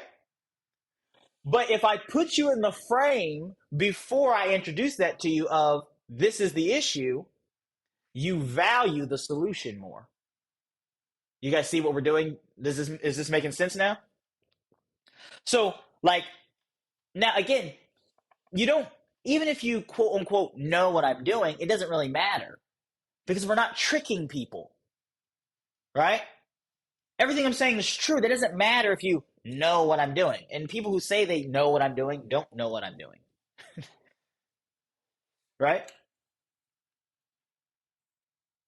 Like it doesn't matter because, like I said, I'm not lying to you. This is not a facade. There's no like sleight of hand. This is true. So now when I go in, I say, "Oh, the speed of income is the issue." Now everyone's like, "Okay, that makes sense." Then, right? So all I'm doing this whole time, the first like 20, 30 minutes, is I'm just framing what I'm about to introduce them to, what I'm about to introduce you guys to. So then I get to this slide. And I'm like, so once I figured out that in order to solve the wealth equation in my business, that I needed to collapse or shorten the time that it takes me to earn my income,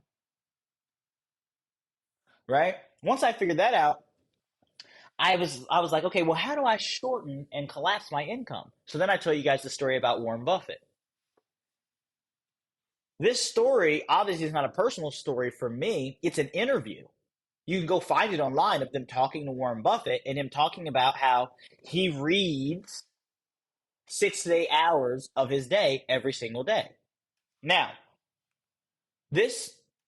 I'll ask you guys a question.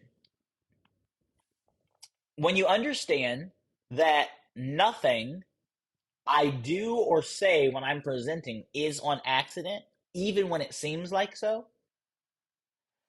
when you keep that in mind, I'll ask you guys this question. What do you believe I'm telling the story of Warren Buffett for? Or to make it easier for you, which one of these am I using when I tell the Warren Buffett story? Is it personal experience, testimonials, third party? Yep, third party proof. Exactly. Nothing is believable if I just say so. Because 90% of the time you're selling to complete strangers. They don't trust me. Now, this is the one you're going to be tempted to use the most is personal experience. I told you guys this during the event. Everyone wants to use personal experience because it's easy to draw from. But if I'm a stranger, your personal experience doesn't mean anything to me. Or if that's the only thing you use to sell, I have to really trust you. So now you have to convince me that you're trustworthy and convince me all these things. You have to build all this know, like, and trust, which is why the sales process takes so long. And people say you have to build know, like, and trust. You do have to build know, like, and trust. But that doesn't mean that I have to give you a bunch of free stuff and spend and have you on my list and create all this content. People message me all the time. They're like, you don't like post at all. But like your business does numbers. I'm like, yeah. Not that there's anything wrong with posting. I just like can get in front of strangers and tell them stuff that's true that has nothing to do. It's true with or without me. Has nothing to do with my now I'll sprinkle in my personal experience after that. But it has nothing, all these things are true without my personal experience. That they can go readily look up and verify. I'll use kitchen table logic that their own brain says, yeah, that's true. So that they can own it. And then I'm removed from the equation. If you guys like me or find me entertaining, that just happens to be a bonus. Right? And you're going to perceive me as trustworthy anyway, not because of my personal experience, but because every time I open my mouth and I tell you something, it's true. Or yourself told you it's true. Right? I also can borrow the authority of an individual that I've never met and has never given me a cosign when I use third-party proof. So that's actually what's going on here. When I tell you the Warren story, I'm telling you it because it is true. And you can easily go look it up. But watch how I borrow. Like, how many of you guys would love to be mentored by Warren Buffett? I may even ask that during the presentation. How many of you guys would love to be, how many you believe your business would do better if Warren Buffett personally mentored you? And everyone's like, yeah. I'm like, okay, cool. So I was listening to this interview, right? And they asked the richest man in the world, and he starts talking about 68 hours a day, every single day he reads. I cause the audience to focus on the aspect of, well, he sleeps for at least 8 hours. So there's only 16 waking hours left, which means every single day, the richest man in the world at the time of the interview spent half of his day reading. How many of you would agree The fact that he spends half of his day reading, notice I'm even doing it now because I've done the presentation so many times. It's hard for me not to. But one of the key differences that I'll always like train you guys on that's different from a lot of other people is a lot of times whenever people are selling or presenting, they're trying to give the audience their presentation. And when I'm presenting and when my students present, we're trying to get the audience to give themselves our presentation. I'll show you how I just did that, right? Instead of just telling you, Warren Buffett is the richest man in the world. Like, you want Warren Buffett to it's hard for me to even do it because I've trained myself out of it. Like, if Warren Buffett or like would mentor you, like, I'm not telling you anything. I asked you a question, right? I said, how many of you would agree that Warren Buffett reading for half of the day that he's awake has something to do with why he's the richest man in the world? That causes your brain to engage and take in the question and say, yeah, I mean, how could it not? But now what has happened is instead of me telling you it and it being something like, well, is that true or is it something to refute? You told you it. And you're not going to argue with something that you told yourself. The only people that do that are schizophrenics. And I don't sell to schizophrenics. Right? So this is a really powerful part of the process because I'm trying to I know my presentation, I know where I'm taking us, but I want you guys to give my presentation to yourself. Because if you do that, there's nothing to refute. There's no like, well, is it trustworthy? Like, because you're telling yourself this. And I've already set up the frame for this talk, because remember, one action, one belief, one frame, to use third-party proof and kitchen table logic, which have nothing to do with me. If I used only testimonials or personal experience, it has everything to do with me, which causes you to have to figure out and determine, is he trustworthy? Is he telling the truth? Can he be trusted on X, Y, and Z? I don't want you in that frame, so I usually don't use those. Or if I do, it'll be at the very end. Which is why and we'll talk about it when we get to pitching, which is why really the only time I use personal experience, I almost never use personal experience in mine. I will use testimonials. Right? And I only usually do it on the pitch day. And we'll talk about how and when and why to do those in later sessions. But you want the audience to give themselves your presentation. So I'm like, all right, how many guys would agree? And everyone's like, yeah. And so then I'm like, all right, so we all on the same page. So I'm sitting here and I'm like, all right, well, I mean, I can read Dr. Seuss books for 8 hours a day, but I don't think that's really going to help me out, right? Like, I'm sitting here and I'm trying to figure out, okay, Warren's reading for 8 hours a day. What the hell is he reading? Because maybe if I read it, something good will happen for me. Anybody else wondering what Warren's reading? And you're like, yeah, I'm wondering what Warren's reading too. I'm like, so I was trying to find it out. So I kept listening. And then the interview, they asked him. And y'all know what this dude said? They said, Warren, you read 6 to 8 hours a day? He said, yeah. And then I tell you the numbers so that your brain amplifies how long it actually is. This wasn't a part of the interview, but I interject. The richest man in the world, there's 365 days in a year. And he said he reads for 6 to 8 hours every single day.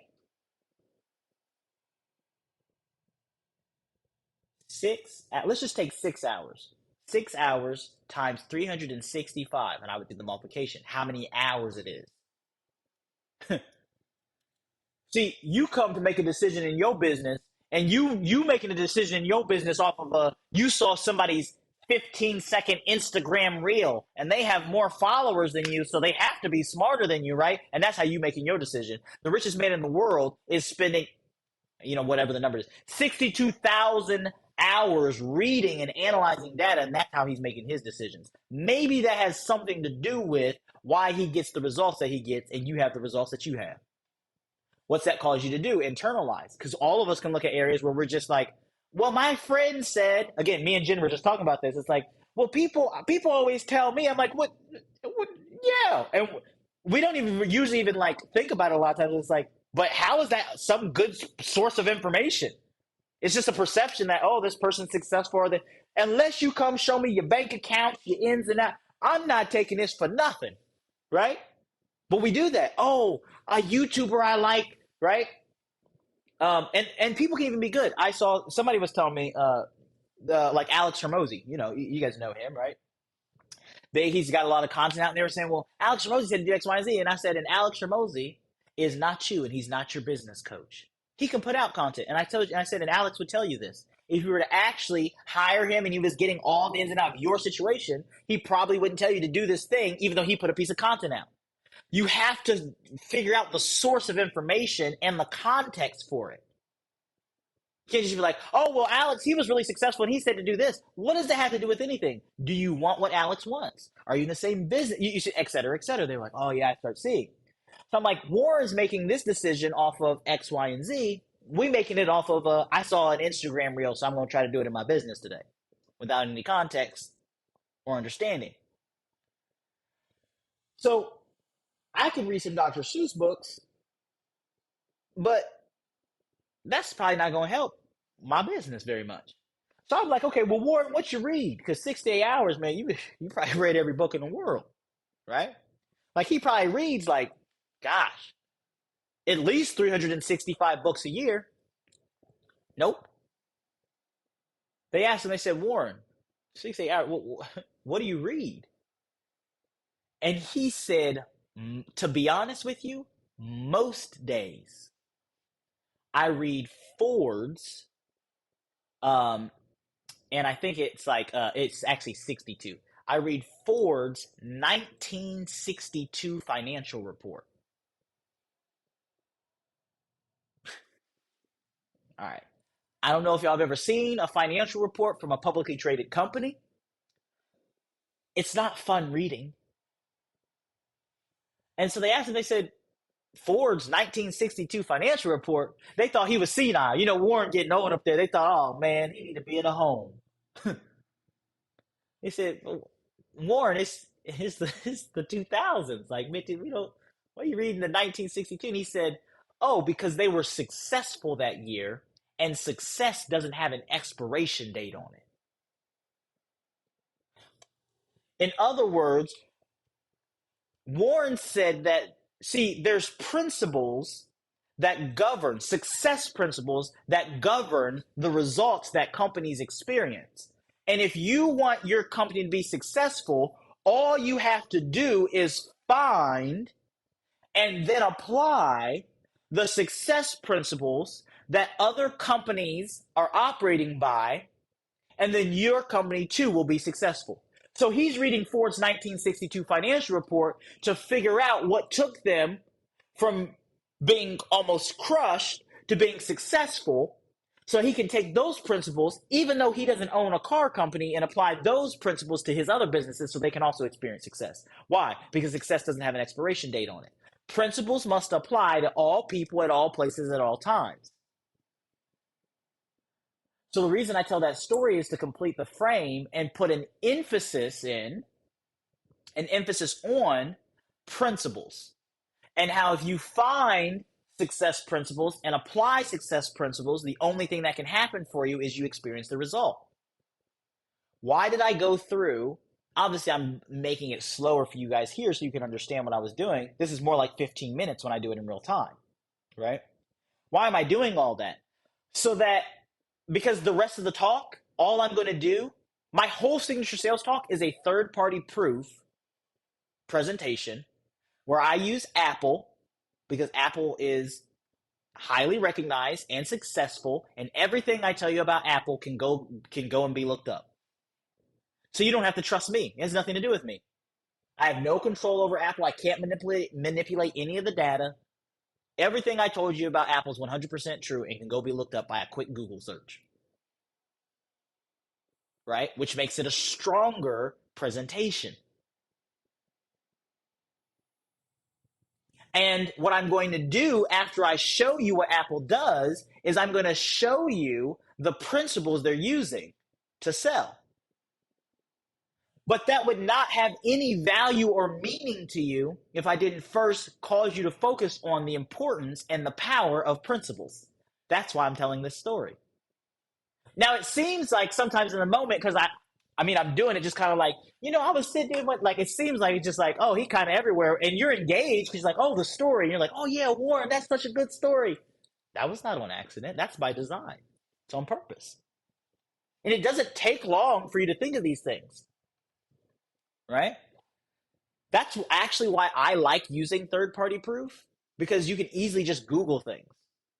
Okay, what's the action or belief I want them to take? Okay, is there any successful person or being in the world or in the niche that I'm in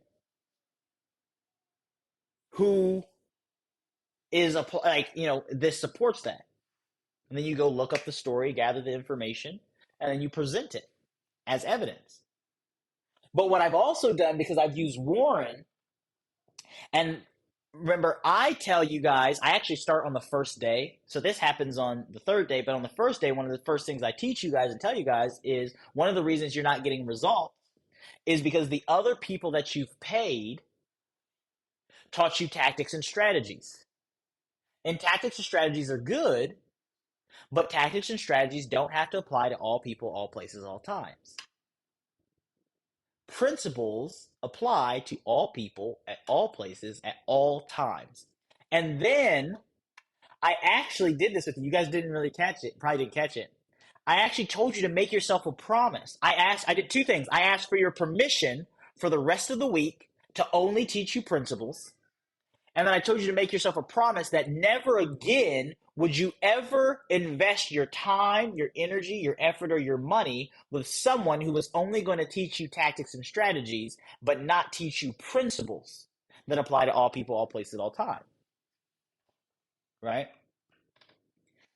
Knowing that, again, the whole week I'm going to teach principles, but also knowing that I'm going to do the Warren story and highlight it.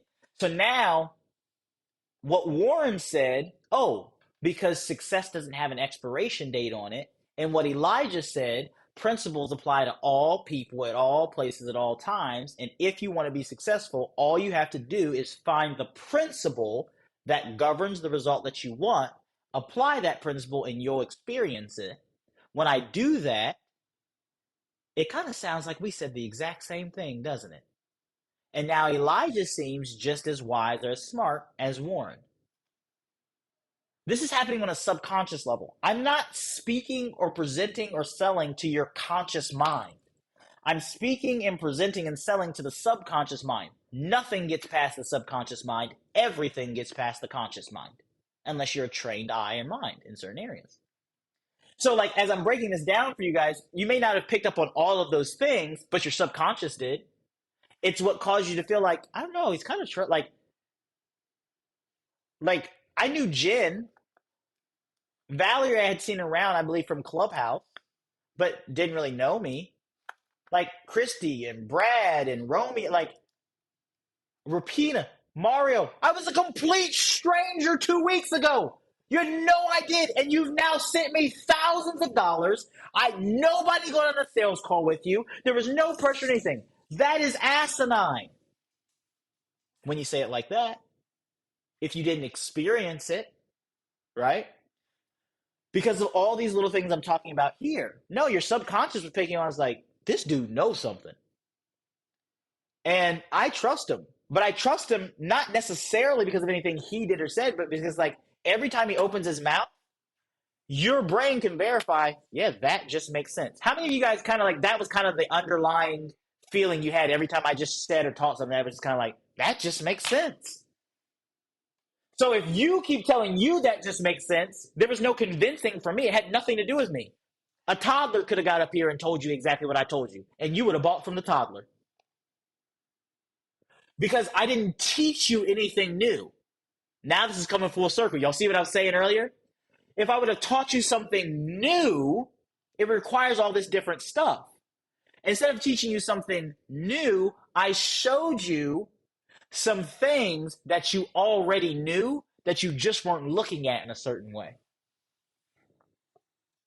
You already knew everything I told you. It already makes sense. That's why you kept feeling that way. Yes, that just makes sense. Dang, why did I never think? Why did I know it? You maybe even had a feeling like, man, I always knew there was another way. I just didn't know how to. And now he's kind of like communicating it. Yes, this is it. That's why there's no need to get on a sales call. I'm not teaching you anything new. I'm not sharing my personal experience where you have to judge that. I'm just showing you stuff you already know. And then going and showing you stuff that is easily verifiable from third-party proof sources that you can go, yeah. And it was cool. It's actually funny, especially during the signature sales talk on Wednesday. There's many people on. Not everyone buys, obviously, but I saw several days. I don't remember if it was any of you guys, but several days people were actually fact checking me in real time. Did anyone remember that in the chat? You may not have noticed. Where I'd be like, Apple. I was like, Apple was the first company to become $1 trillion company. Someone put a link in when I said that. Like a few minutes later, like they must have Googled and was like, yeah, about B. Right? But I want that. Like that only helps me. That doesn't hurt. I want them to, because I'm not lying. Like it's like, oh, he's really like, yeah, this is real. Like we can go look this up. Yeah, I'm not lying to you. I usually tell them it. You can look it up. Everything I'm telling y'all, you can go look up yourself. Apple has more cash on hand in their bank account than you, the whole United States government. Didn't make that up. You can go look it up. It's verifiable. Like, oh, like, so those are the differences that, like I said, I'm selling to the subconscious mind that give people those beliefs. And I'm not trying to teach you necessarily something new. I'm trying to show you stuff you already know. Why? To help you become the type of person who would just buy what I have. That's what I'm saying. If my program probably doesn't matter right now. If you see this thing the way I'm seeing it, and you're like, man, principles are where it's at. And then I show you a principle that says this is the most easy and effective way to sell stuff. You're just now going to be the type of person who's going to try that thing. And it allows me to later, I'm getting a little bit ahead of myself, but it allows me to later, now that you're like, oh man, why haven't I been doing this? This is clearly the easiest and effective way to do this. For me to now to be like, hey, I don't know, like, if you guys are going to try to attempt to do this,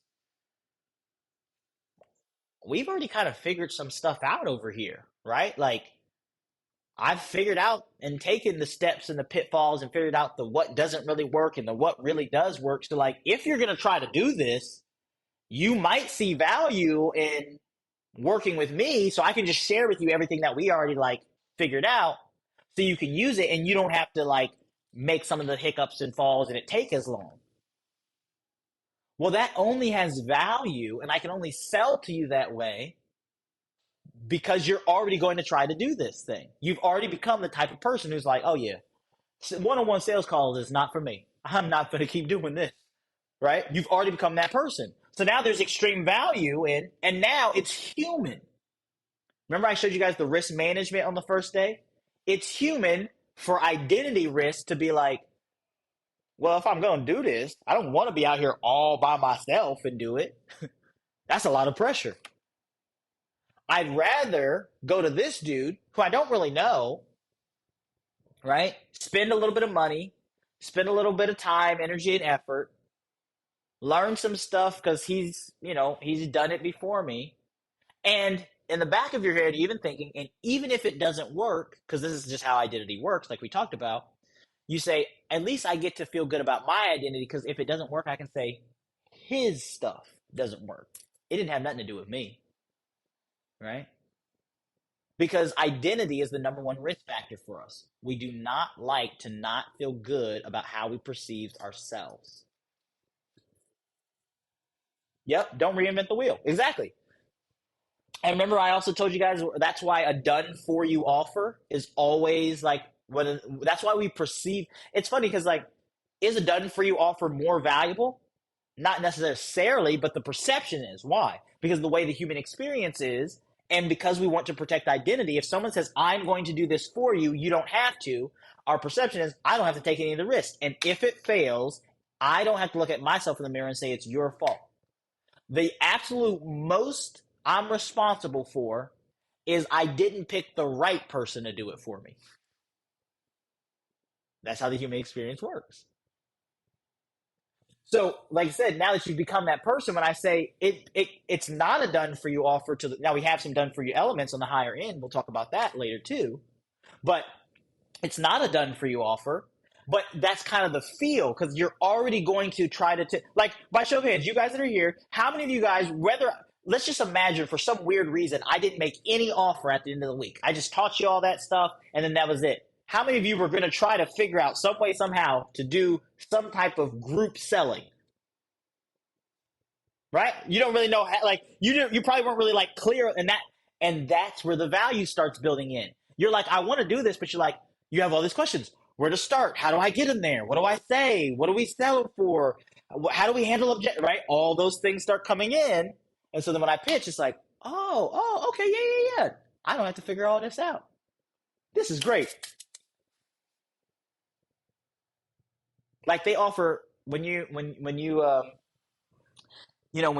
have your first kid, they offer parenting classes or I don't even know birthing classes is what they call it, right? I don't know if any of you guys ladies ever did this. I'm like Jen, I grew up the second oldest of 10. So like I was around babies. My wife is the baby of 2, right? It's just her and her sister. So she has no experience, with all this stuff. And I'm like, man, let me tell you something. They ain't finna teach you nothing in this birthing class. Everything they teach in that birthing class, throw it out the window. That stuff don't work, right? They be trying to, man, ain't nobody doing that stuff. When it's game time, you ain't remembering none of that stuff. You ain't finna be, man, get out of my face. Let somebody come over to you and talk about do your controlled breathing. Come on, babe, ready? She gonna look at you like, boy, if you don't get out my face, I'm pushing a whole human out my vagina right now. Ain't nobody trying to listen to you talk about, come on, babe, man, get out my face. Bounce on this ball. You bounce on the ball. Right? But she wanted to do it. So she went and then she was like, oh, that class was kind of dumb. Because like no one can actually really teach you how to parent, right? How to birth. You can't really teach that. Like there is no like you gotta figure out how to do it for you, the way that works for you. But the reason everyone takes them is because what? You don't know how.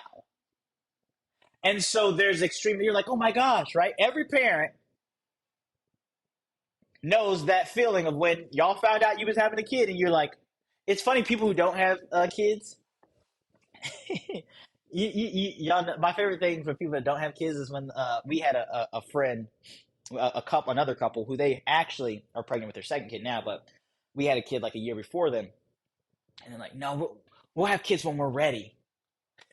They were sitting here one day, I see Christy laughing. I said, and when do you think that is? People with no kids always think that, like, when I have them, like, let me tell you something. There is no ready. And even when you think we've done everything to get ready, and you finally realize, oh, we're having a kid, you realize we're not ready. There ain't no getting ready for no kids. You're not ready. That kid just show up, and you just get to work. And how many of y'all know you can have your friends and your auntie and your grandma, and you can read all the books and all the blogs that tell you all the stuff about how to raise and what not to do. And then like, right? My wife said, I used to look at people and be like, oh my goodness, I would never give my kid an iPad. Boy, let me tell you, we don't even go. We went to breakfast after the gym yesterday, just around the corner. We said, we ain't got the iPad. I said, oh, we going back home. I'm not finna sit in this restaurant with a 3-year-old without the iPad. Because what's he want to do? Get up and climb out his shop? Oh, no, buddy. We need the iPad. I will drive 10 minutes back home to get the iPad to drive 10 minutes back because he needs this iPad. Right? Like, there is no way to actually do it. But you do all those things. You take all that because you're feeling that feeling of inadequacy. And so that's why you do those things, even though it ends up not being used. That's just the human experience. So I'm showing you guys in your offers that when you sell this way and they become the type of person, you say, well, Elijah, if you're never going to be ready, even me, second oldest of 10, still not ready for when I walk down the stairs and my, at the time, 2-year-old is sitting with my couple-month-old daughter, and somehow they've opened up my canister of protein and it's just sprawled all out over the floor. And they're just like, what? What are you doing? Last week, we had the in-person mastermind for the students in Phoenix, Arizona. We got this beautiful mansion, this, that, and the third. So after the first day, I just wanted to go up and, just lay down with my wife for 5 minutes. So the kids are out here just right outside the door on this, this little like upstairs area. And I literally, because you get those parent senses, I'm like, the door was actually open and my 3-year-old had shut it. Well, if you have kids, that's never a good sign. If your toddler comes over and shuts your door, that means he about to do something that he ain't have no business doing. I thought right then I should get up. And I'm like, I just want 3 minutes, like to just lay down with my wife, right? Why do we come out? And this kid has taken, there's like this fireplace, all of the wood and like the little like stone gravel that are covered in like black soot out of the fireplace and has them on this white rug. So the white rug's just dim. And then he took his red Gatorade. He's 3. He doesn't have spills. And literally, I guess, just decided it would be cool and has turned his white Gatorade upside down, or his red Gatorade upside down, and it's all over this white carpet. And I'm just like, that rug, they charged me for it after. They didn't upcharge me, they sent me the receipt. It was $1,600. I paid $1,600 because this kid done turned a Gatorade upside down because I couldn't lay for 3 minutes. Right? Nobody prepares you for that. There is no preparation for that. Right? Like, it doesn't matter. But we do it. Right. It was like it's like a big area rug. It wasn't you couldn't even fit in the washing machine. I sprayed the stuff and tried it. When we texted, I just living away. I texted the people. I said, by the way, my son spilled a Gatorade on the rug and it's ruined. I said, just send me the invoice. And she called me a couple of days later. I knew it was her. I didn't even pick up the phone. She just sent me a text message after. She said, it's gonna be $1,600. I said, Lord Jesus. He said, what, Daddy? I said, you cost Daddy $1,600. I said, do you have $1,600? He said, what? Money? I said, yeah, because he know about money. He's like, Dad, cards. Because that's his only reference. Like, Dad, every time you say we need money, I just get your card. Yeah, they charge the card. Wait till you start working. I'm going to take your whole check till I get my $1,600 back. Right? No one prepares you for this stuff.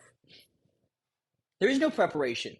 But you want to do those things and you figure out like how to do it. The value comes in. You want to feel prepared.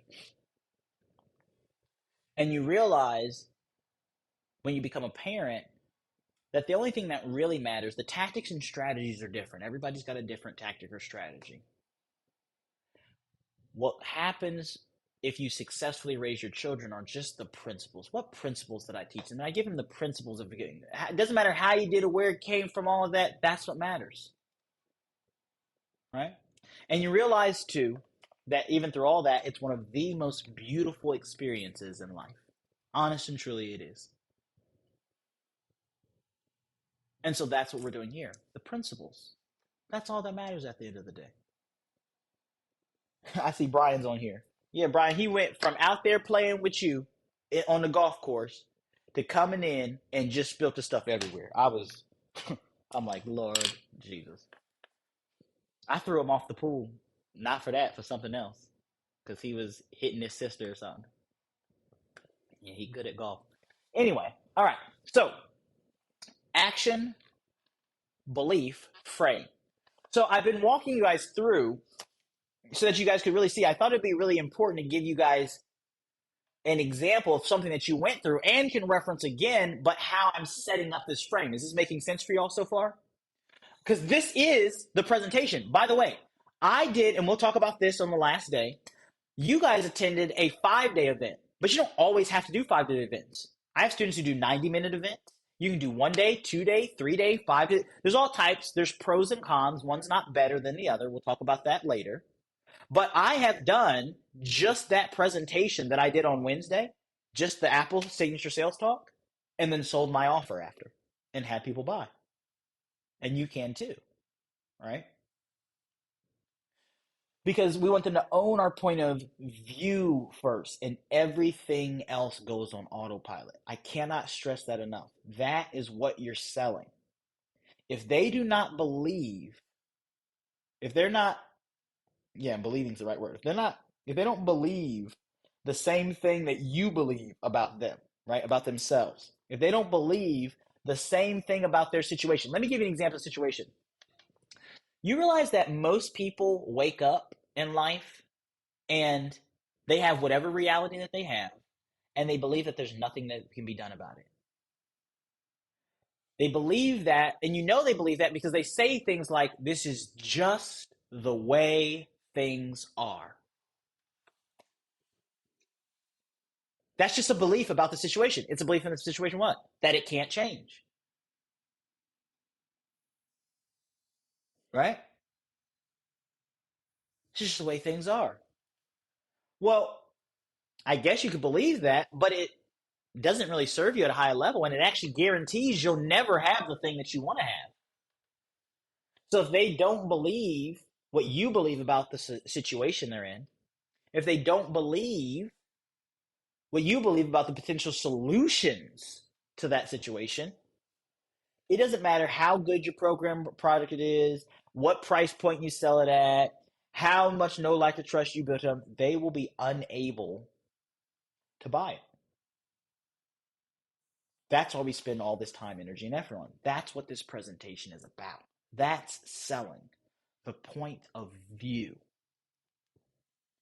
And so to the rest of that presentation, right, we go from Warren to then I show you guys Apple, right? I show you guys that their sales process is to attract and accumulate congregations and acquire new customers, right?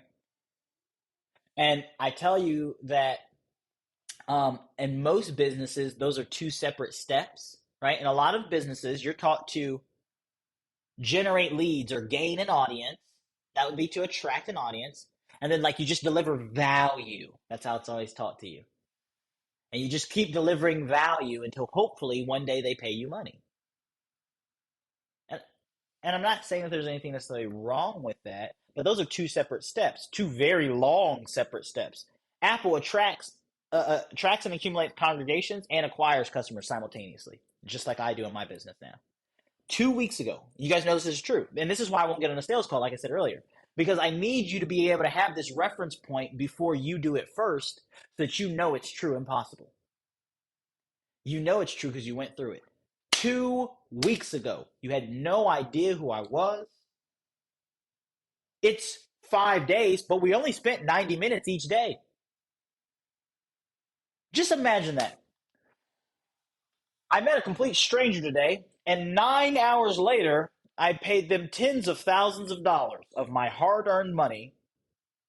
You did what?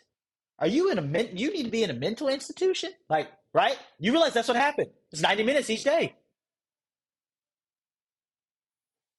I now, by applying the same principles that Apple uses, there's nothing special about me. I put in the reps to figure out the pitfalls and what not to do, but I'm using the principles, so what result has to happen? The result that one governs. To create a sales system like Apple, where simultaneously, whenever I want to, I attract an audience, congregations of people who have no idea who I am, and acquire them as customers. That's one step for me. It's not different steps.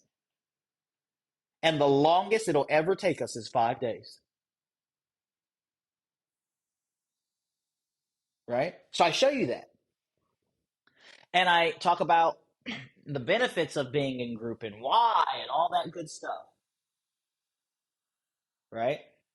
I prove that to you through third-party proof again when I have everybody who has an Apple device, right? And then we talk about, like, if you think back, how did you actually get an Apple device? Probably because somebody that you knew basically bullied you into it, right? Oh, you don't get that. You got to get an iPhone. Groupthink. Apple sold one time. But everybody wants to do what everybody's doing, and nobody wants to do what nobody's doing. As more of your friends and family and stuff started using Apple devices X, Y, and Z, they kept pushing and telling you to until you did. I'm showing you the power and the benefits. So now we know live and virtual events are the way, right? And then it's very important, though, for me to build value from my pitch that's going to come later. You guys remember when, after I was sharing all this evidence with you guys, because remember, I'm on trial. You're the jury. So I'm just presenting evidence. I then told you guys, okay, now we know live and virtual events is the best way to sell high ticket programs, products, and services because we see arguably the greatest company to ever exist doing it exactly this way, right? And it doesn't matter that they're a tech company. We don't need to be a tech company because, like Warren said, success doesn't have an expiration date on it. And I also present to you guys during that Apple's not a tech company anyway. Apple is not a tech company. Apple is in the business of customer acquisition. Whatever's going to acquire them customers is what they go into. Music, apps, they don't care. People. Because as long as you're alive on this planet, you need other people.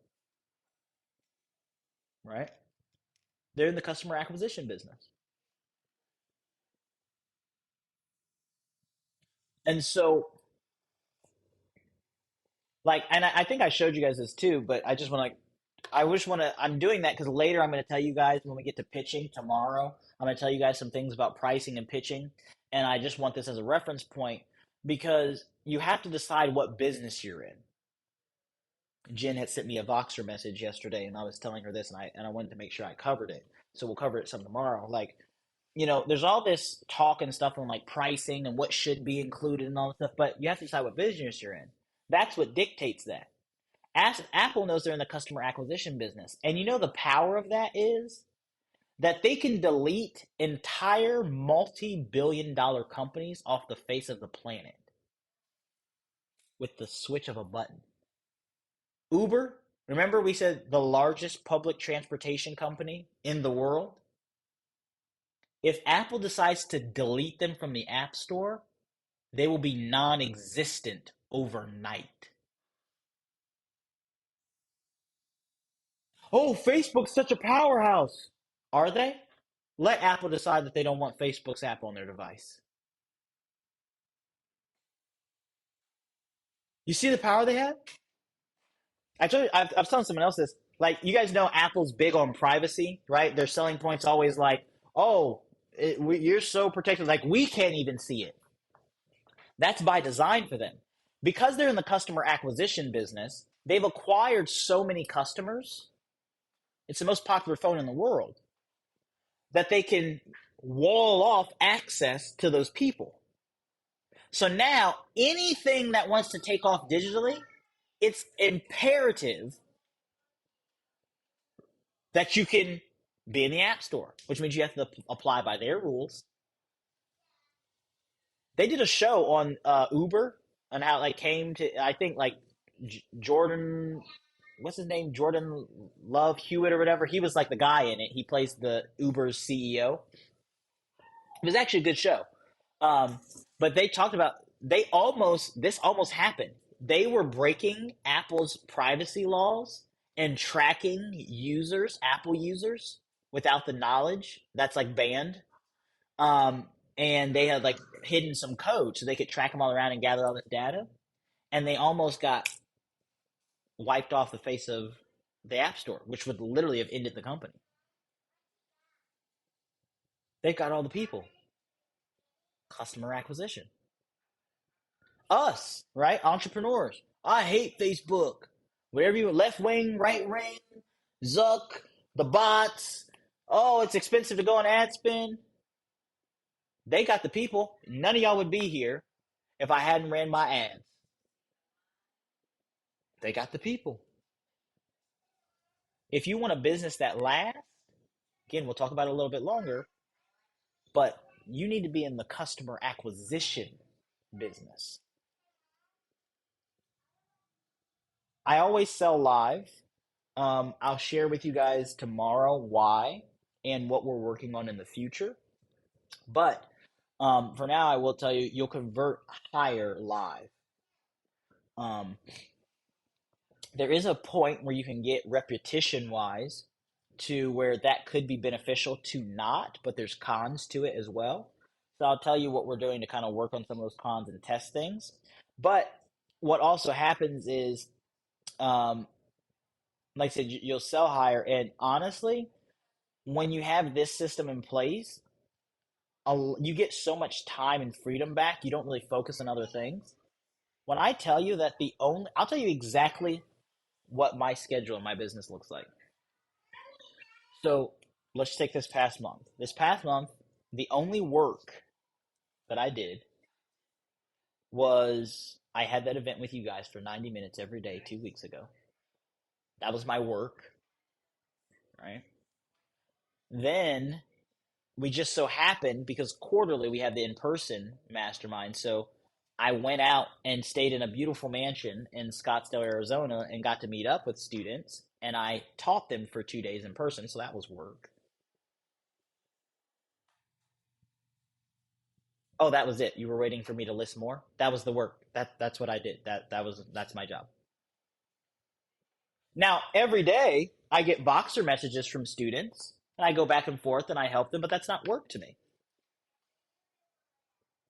Like on the 5th of this month, of July, this month now, on the 5th, we're going down to Orlando. We'll be there for a couple of days, and I'm taking my family on a cruise, right, until the 10th.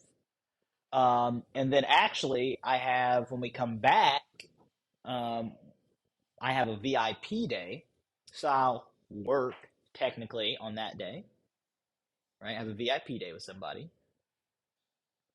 And then I have to do a repitch for somebody in person on the 15th or the 16th, right?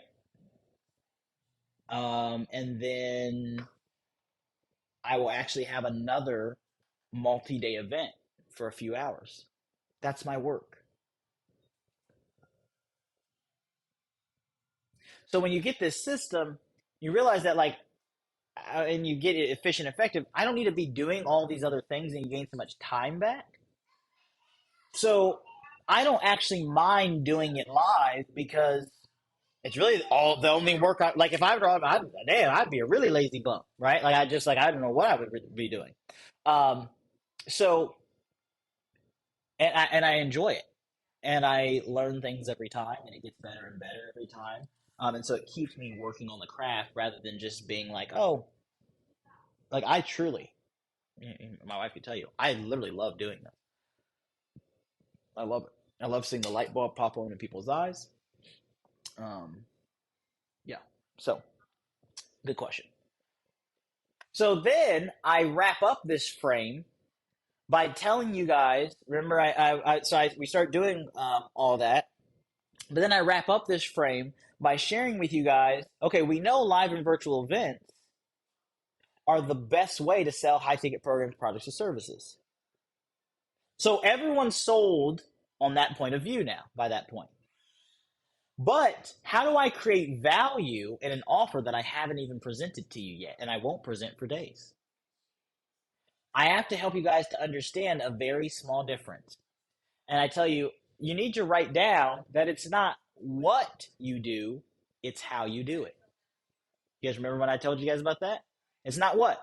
If you just go and you have a live or virtual event, right? Some of you guys have done live and virtual events. A webinar is a type of virtual event, right? Now, there's some downsides to webinars, some cons that can take some things away, but it's a type of virtual event. You guys have done live and virtual events before. You didn't have no 6-figure day. And if you did, you most likely did not do it without sales calls, because a lot of people that I know that do them, they'll do a webinar, right? But they do it to book the sales team's calendar, right? So it's like, in my opinion, that kind of defeats the purpose.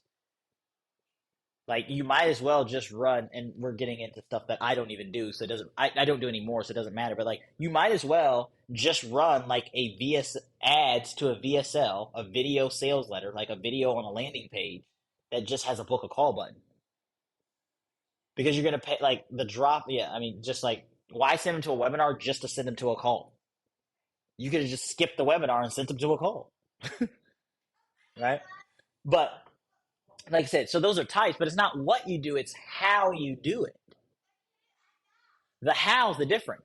And I frame this and I get you to take ownership of how important it is with a personal experience, but it's really it's kitchen table logic cloaked as personal experience. So I'll say, for instance, married people, where are my married people at? Right, I get everyone to raise their hand. I say, okay, so like me and my wife, I've known my wife, we've been together for like 10 years. There's 365 days in a year. We've had dinner every single day. I can count literally in 10 years. This tells you how much time, like my wife she's always been a stay-at-home mom even before we had, or stay-at-home wife before we had kids. And before that, she worked in one of my brick and mortar companies. So literally since I met my wife, we've basically spent 24/7, 365 together. When I travel, she comes with me to speak and things like that, right? So I can literally in 10 years count on my hands and toes, it's not more than that, the amount of times I've not had dinner with my wife. So I've literally had dinner with my wife thousands, over 3,000 times I've had dinner with my wife. And I'll have dinner with her again today. But married people, how many of y'all agree and know that what and the how is different? Because the what is having dinner, but how I have dinner with my wife today is not the same way that I had dinner with my wife when I was trying to get her to fall in love with me. So I'm introducing personal experience, but it's really kitchen table logic because, like, of course, the logic of, yeah, we have dinner, but you're not it's just very simple logic that I'm not going to have dinner, meaning what I do, what I say, what I wore, like the same way that I did 10 years ago when I don't know someone, right? The logic of that is simple. When you first meet somebody, you're not going to have dinner or eat a meal with them the same way you will if you've known them your whole entire life. That's very simple logic to own. And so I'm using that as an anchor to show you guys the what is not what matters. And by doing that, the value of that, you say, well, Elijah, that's really simple. Like people who the untrained eye and mind may not realize how subtle and how important it's because it literally only takes me 5 minutes to do right? But without this, you guys think the value is in the what? Live and virtual events. This little shift, specifically the example of my wife and dinner and having you process this, help you realize is what actually matters is the how. And it causes you to realize that you don't know how to do the thing that you actually want to do. You don't know how to really get off sales calls. I told you what needs to be done, but you don't know how to do it. It's like saying somebody like, well, how do you get married? Well, you have to find somebody that you're interested in, and you have to engage with them, talk to them, and get them to like you, to want to spend time with you, and to do that consistent. You should, okay, I can tell you the what, but that ain't how you do it. Because that's the what, but is the how? Guys, do you come up? Let's say I see Jen, right? I'm picking on Jen because I've known Jen for a little while. She was in another program, right? Let's say I see Jen in a bar and I'm like, oh man, she's really cute. I really love to get to know her. So I walk over to Jen and I'm just like, I think you're really cute. We should spend time together. And I don't know. That's not right. That ain't how you do it. That's how you get yourself on the what's the little stalker list where they file the thing. You got to stay away. Like that's not how. That's what you do. Is you got to go talk to them. You got to engage. You got to get. But that's not how you do it. So all of a sudden, with these examples, all of our brains can go, oh yeah, and I'm placing an emphasis on the importance of how. And the reality is you don't know how. So now you're like, oh, I have this point of view, but I don't know how. Which before I ever pitch to you creates this massive value on, no, it's worth it to spend my time, energy, effort, and money figuring out how. Because, and again, I just came up with that one about dating right now, but I'm going to use that in my next event. Because you want to know how valuable knowing how is? It's the difference between you finding the love of your life and having kids and ending up in prison. That's the difference. You choose which one you want. Everyone's brain's like, oh yeah, no, I got to figure out how. Right? I was just having a conversation with the guest speaker from our event and her boyfriend. They were at the event, and I took them out to lunch and stuff. We had this conversation, and I was talking about how I was like, I'm kind of scared. I have a son and a daughter, right? So I'm scared for them for different reasons. I'm scared for my daughter because I'm not sure if you guys know this. The world is literally 4 times more dangerous for females. Literally, like this is like it's a proven like literally it's 4 times more dangerous. So I have certain fears for her, but then I was like, I also fear for my son in different ways. I was like, because ladies, and I was telling them, I was like, because like for instance, and my mother-in-law, she's a therapist and stuff, and she's funny. She's always, these stories and stuff. And I don't have any issue with it, but she's always like, when he was a baby, he's only 3. She's like, "You're a boy, okay, and you need to know that your penis is a weapon." This is what she's telling him. He's like 1. I'm like, what are you talking about, right? She was like, and so you're always gonna ask for capital C consent, right? So she's doing this whole thing, have these conversations or whatever with it. And my son's really smart. When you guys meet him at the next thing, he's like really smart. He's like advanced, so he's like whatever. And I'm like, but I fear for him because, ladies, think back to it. I get the concept of capital C consent, and it makes perfect sense on paper. But you really want to be hanging out with the guy, and he's like, Jen, can I kiss you? Valerie laughing. You don't want that dude to be talking about no, can I please kiss you? You're like, what the heck, dude? You just ruined the mood. You're supposed to be able to pick up and analyze, like, if we're that far, and then you just got to go for it. Like, you see what I'm saying? If she's going to reciprocate or not. You can't be like, oh, we're hanging out and be like, so I would really like to kiss you. Would you be into that? That's not happening, bro. That's not going to work for you. See, Jen, you laughing. You say you prefer. That's not how it works. Think about that. Imagine it. You over there, I would really like to kiss you right now. Can I have your consent? No, I'm not interested no more. No, I really don't want to. I wanted to, but now that you said it, I don't want to. Right? like, no, you have to pick up on, hey, is this like, have we established that? Is she like, you have to be like aware. Like there's different like dangers and things to be aware of. And I'm like, so I was telling him, I was like, I don't know how you navigate that. I said, because as his father, I don't, and I'm a girl dad too. Do not put a woman in some uncomfortable, fucked up situation.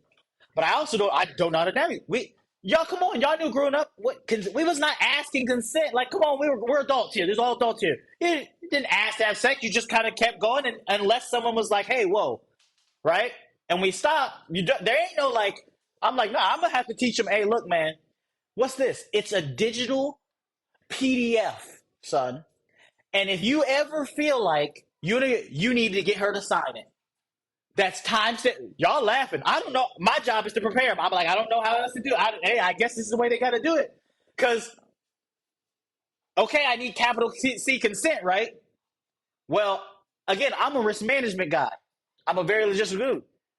In a court case, being like, no, I asked and she said yes, that don't hold up in court. That ain't no evidence, brother. So you need something to say, no, we agreed to this. I'm like, I don't know how we gonna teach him. Like, he only 3. We got some time. I'm like, I don't know what he gonna say, but I wouldn't want to navigate that way. That's not how we had to do it, right? Like, I don't remember why I started telling you, but there's different dangers out here. Like, I forgot, but like seriously, that's crazy. Like, it's like there's different dangers. But like I said, on the other hand, I don't want nobody's dusty son coming up to my daughter trying to like let my daughter come home and talk about some dude. Yeah, and I didn't want to. Oh yeah, come on, get in the car. Where he live? Oh yeah, and I'm bringing your brother because I can't beat up a kid. That's why I'm glad they got them 2 years apart. Perfect. This is what your brother is for. Yep. Right. So I understand both ends of the spectrum. And I literally don't know why I told y'all that, but anyway, back to what we're talking about. So you guys are understanding the frame. right? Why we need to do and say these. So I was showing you guys the difference between, because I was talking about the what and the how you do these things, right? So just the what, like the how is so different. Like the spectrum is so different on the how. Like I just, again, thank God we're all done. I just can't, like, imagine, like, I would like to have sex with you tonight. Like, that's not happening, bro. The answer's no. The answer's no. You're never gonna have any sex, bro. That's not it. It ain't happening for you. Right? So now I've showed them, okay, the how. And there's an importance, so now there's value there before I actually make the offer. And now my frame is complete. And I tell you guys that the how, because I don't just leave it open-ended. Don't worry about the camera. The battery just needs to be changed. You keep listening to my voice here. But I tell you guys that the how is all about, because I want to still deliver value, right? So I don't want you guys to be like, well, he never told us how. So I start talking about the difference between the what and the how. And then I say the how you have to sell during these live and virtual events is you have to sell like Apple, right? The reason Apple doesn't need salespeople on sales calls is because of how they sell. And so I start telling you guys about, from the lesson before, how the reason we do everything is based upon how we feel, right? And so then to anchor that, I start showing these commercials. Set my morning scene. Right? We're not going to watch them, but it doesn't really matter. I love this commercial, by the way. Right? So I proceed to share 3 commercials. Right? We watch the Apple's commercials. After each one, I ask you, how did it make you feel? And what I'm showing you is I'm giving you evidence of how Apple sells. Right? The one that I love the most, and it's the shortest, so we will watch this one because it's just worth it. They hear that loud, ooh, chitty, chitty, bang, chitty, chitty, bang. Make sure you for ready when you see the gang. Having some fun while you out on your run. Taking victory laps, I'm in the hood with them ones. Catch me out in the cave, who you know I'm face. I see them keep trying, professional imitate. They hear that loud, ooh, chitty, chitty, bang, chitty, chitty, bang, chitty, chitty, bang. That is literally like the greatest commercial ever. Because it's not how you would tradition. If I told you, create an ad selling the iPhone, your brain instantly would be thinking what? Oh, the product and the features. You're right, you'd start going to that. You almost don't know that it's an Apple commercial until the end. It's just this kid running around. You realize there's a phone in his hand, but you're just kind of like watching the kid be a terrorizer and like bang the phone and drop it. And then it's like toddler resistant. Relax. It's iPhone. And every parent is like, okay, hold on. Right? Because when you have kids, one of the first things you realize, especially this generation of kids, like my kids knew how to unlock the phone and end FaceTime literally before they were both 1. Like FaceTime with their grandma, like, boop, like we didn't even have computers when we were there. Like what is this? And I said, iPad. You're 1. Be quiet. How do you even know how to unlock the iPad? Right? But it's like you understand that like the reason we got them their own is because like, oh yeah, try to hand me your phone, you like that feeling of like, oh my gosh, are they gonna like toss it around the room? Yes, they do. When my son was 1, I bought him an iPhone 6. And he had an iPhone 6 for the longest. It wasn't activated, but he had stuff on there. Because when he was done, he would just chuck it. I'm like, no! You just throw the phone all the way across the room? And so it's like, oh, it's toddler resistant. And you're like, now it makes you want to go buy an iPhone. You feel like, oh yeah. Like that's selling. So I'm doing that to anchor. And I'm like, and if you don't know how to do that, you're not going to get these results. So I'm selling the how to you guys in that point of view, and I'm opening up that realization of, oh yeah, the how's the most important. And that's what I'm going to offer you guys when I pitch. But all of that was selling. You see how, because again, on that day, I never talk about a program, product, or service. The only thing that presentation is designed to do is sell your point of view.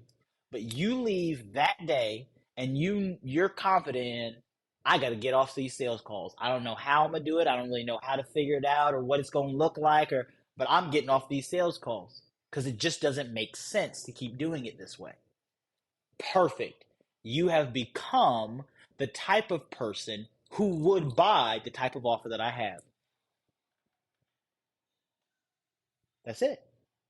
That's why we have usually such high conversion rates.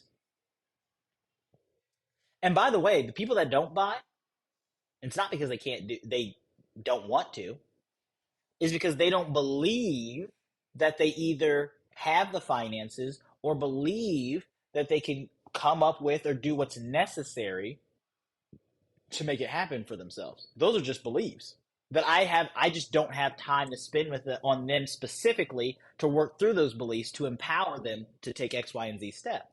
So the people who buy are the people who believe right now, right? Because I'm not saying y'all necessarily were just like, oh, I've got so much cash to throw around. No, I'm sure it was a sacrifice for many, right? But you believe, you're just like, no, I believe that this can change everything for me. I believe this is the missing piece. I believe that I'll make it back. I believe that, right? Like, I believe I'm going to spend this money elsewhere and it's not going to give me a return. So you make a step. That's it. That's how it works. Yeah, Daryl said it has to work or it has to work. Exactly. And so, but I'm telling you that because, like I said, when you sell this way, everyone who's in the room, one of the other things, so like students will come back and watch when I pitch, and like other people in the industry, peers, whatever, have seen, and they always say, I notice whenever you pitch, and you guys will probably know this too in the future when you come, they said nobody ever drops off. They said, of course they don't drop off. You guys realize, by the way, that it was a 5-day event. Daryl said he knows that as well. And the whole 5th day is a pitch. I teach absolutely nothing on the 5th day. The whole thing is a pitch. We didn't drop off at all. We don't have drop off. Someone asked me the other day, they said, why doesn't nobody drops off? They said, even after you said the price. I said, because yeah, all of them want to buy.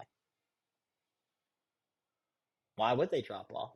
People drop off when they're not interested in your stuff. We've done they are the people who want this thing. Why would they leave? That's like going to the beach and being like, I just realized everyone that was laying at the beach all day. Yeah, they're the type of people who wanted to be at the beach. That's why they went there. So they didn't go to the beach to leave, right? And the people who was like, I ain't trying to be at the beach, they're not there. Why? Because they didn't want to be. Like, you should, like, yeah. And so I'm showing you guys that. So that's going to happen for you as well when you sell the point of view. And the what I say during it, you now have a framework for. Now, I told you guys I have a gift for you. There's, by the way, that base camp you guys have access to, we'll talk about it a little bit later. There's tons of stuff in that base camp. You say, no, it's not. I clicked around it, couldn't see nothing. It's in there. It's all hidden for you. I have to activate it. So I'll turn all that stuff on at the end of the week intensive. I didn't want you jumping around because there's a lot in there. I want you jumping around and then like asking. It's like all that. But I have this gift for you where I've created what I call the plug and play pitch. And it doesn't matter what level you're on, you're all going to get it. I took it upon myself to, after you understand the frameworks for selling, closing, and pitching, as we're going to, I'm teaching you the selling one now, but as we cover the next two, wouldn't it be great to then sit down and be able to literally slide by slide? I created a whole entire slide. So you guys see, like, when I was just over here, right? I've got like when I was doing the Warren thing, I've got slides, right? Okay. So I've created a slide and I use universal images that regardless of what industry you're in, what you're selling, you can use the images. They're not these ones, by the way, right? These are specific to me, but I've created a slide deck and I then went through and for each slide, I created a video, few minutes telling you what the purpose of that slide is,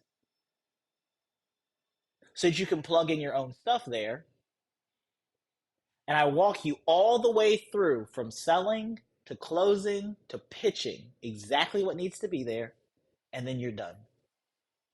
You're going to get that gift at the end of this. So that you can put your whole presentation together, and you can, at the end of it, have an A to Z 90-minute presentation where strangers can go through. And it's not going to be perfect. Mine's not perfect. I told you, I learn every time. I get better every single time. Been doing this offer for 3 years this way. Right? It just gets better and better. Great. And you guys get the advantage of, instead of starting where I was 3 years ago, starting about where I am now as I walk you through those. But now you don't have this question of, oh, what am I going to say, or whatever it may be. No. Because we know all we're doing in our presentation is selling the point of view. And let's go back here, which means that I need to figure out what's the one action I want them to take, what's the belief that's tied to that action, and the only thing I'm filling in is the frame. And I told you, the frame is like 80% of your presentation. I just walked you through what mine was. That whole thing, there's kitchen table logic, third-party proof, there's personal experience, there's testimonials. Right? Lord Jesus. Whatever. You guys get the picture. Right? It's third-party proof. You guys remember the next lesson that I did? I'll talk about this a little bit later. When we talked about using other people's assets, and I did Uber and Airbnb, and that's a third-party proof lesson too. The entire thing. So you don't have to worry about just saying, I'm just presenting my evidence. I pick what my evidence is before, like a trial lawyer, Apple. Specifically, Apple's sales process. That's the evidence. And then I just go, and for 90 minutes, I just present the evidence. This is it. I tie in imagery with it. Then we're done. I created that gift for you guys. You'll have it.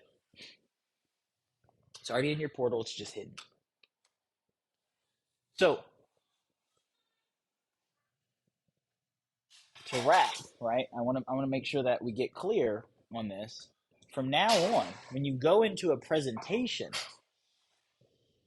the first thing you're trying to do is get them on the same point of view as them. And we do that by asking ourselves, what do they need to believe in order to become the type of person who would just do X, Y, and Z, right?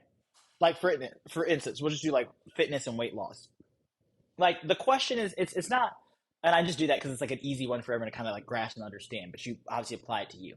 It's not, the question is not like, oh, they want to lose weight. They could do that anywhere. What's your specific belief or point of view on how or how not to lose weight? What should or shouldn't happen? What they should or shouldn't eat? Right? What's causing or not causing their issues? Like you have a specific point of view about this, and you want to present that, hey, the reason you're experiencing whatever you're experiencing in life is because of this. That's what you're going up there to share. Because you only have your human experience, right? I did my absolute best. I did everything in my power 2 weeks ago to effectively communicate to everyone in the audience that selling through live and virtual events is the absolute best way to sell high ticket stuff. And not only is it a way, but it's easier and more effective. I did that because that's my belief and point of view. Somebody else can have a different belief and point of view. It doesn't matter. You see, I'm trying to help you guys. It doesn't really matter what someone's that's your job. To take your point of view, wherever it is right now. And it could change later. I told you guys, I think during the week, I spent a large part of my career as a one-on-one sales guru, if you will. Like a lot of my work, working with these big names and brands and companies, we used to train their sales teams. I had a sales agency. Like, Like that's what I spent a career doing, one-on-one sales. We created sales systems for that. I had 2 different individual one-on-one sales systems for handling objections, all that. That's my career on. And I was teaching, doing everything in my power at that point. And then I had a different experience and point of view. And so it's this now. Right? But you want to get up there and use everything in your power to share that point of view, because when that happens, everything else goes on autopilot. And so all you do is you come, what's the action? What belief goes with that action? And what am I using to frame this focus? Because remember, frames create focus. And when I focus on goes into my head as a belief.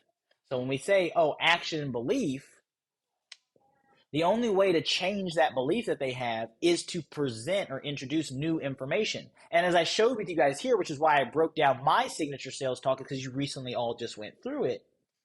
But I also wanted to show you that it's, even though I'm saying we want them to take on a new belief, it's not so much so about teaching them something new. What I actually did was show you guys stuff that you already knew and then tied in third-party proof examples that proved what I was saying to you, right? That have nothing to do with me. Easily verifiable. You can go look it up. Where everyone goes, dang, okay, yeah. Matter of fact, when I do the multi-day event, Wednesday is actually where we'll get usually at least a handful of people. I don't know if anyone here did it, but usually a handful of people will message us and say, okay, I'm ready to buy. I didn't make you an offer. Literally, I can show you text. It happens every time. I'm ready to sign up. They'll message us. We never take their money.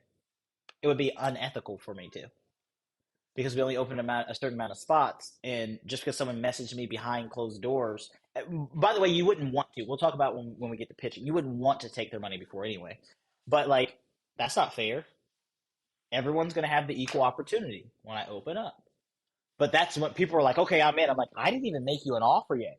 But what's happening is they've become the type of person, and they know, because you're a smart individual, it's like, they're like, I'm going to try to do this, and you clearly know something more than I do in this area, so like, let me pay you, like, help me out. And so that's what's going to happen for you guys as well. That's what my students do. And that's 80% of the game, if you can get the point of view on. There's a lot of other great sales trainings and trainers out there. I probably know them all. I have respect for everybody, but it's not all scientifically and psychologically backed. If you're only selling your program, product, or service, if you're only selling the outcome, or you're only selling yourself, you're going to leave a lot of money on the table. You sell the point of view, you can just sit back and relax, because everything else will take over from there. Does that make sense to everybody?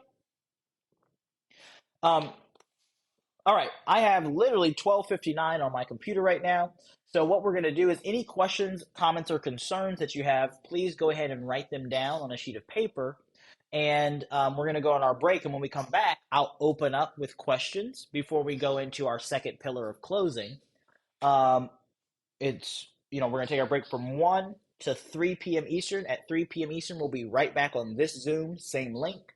So that's 2 hours. Rest, recover, and I will see you all later.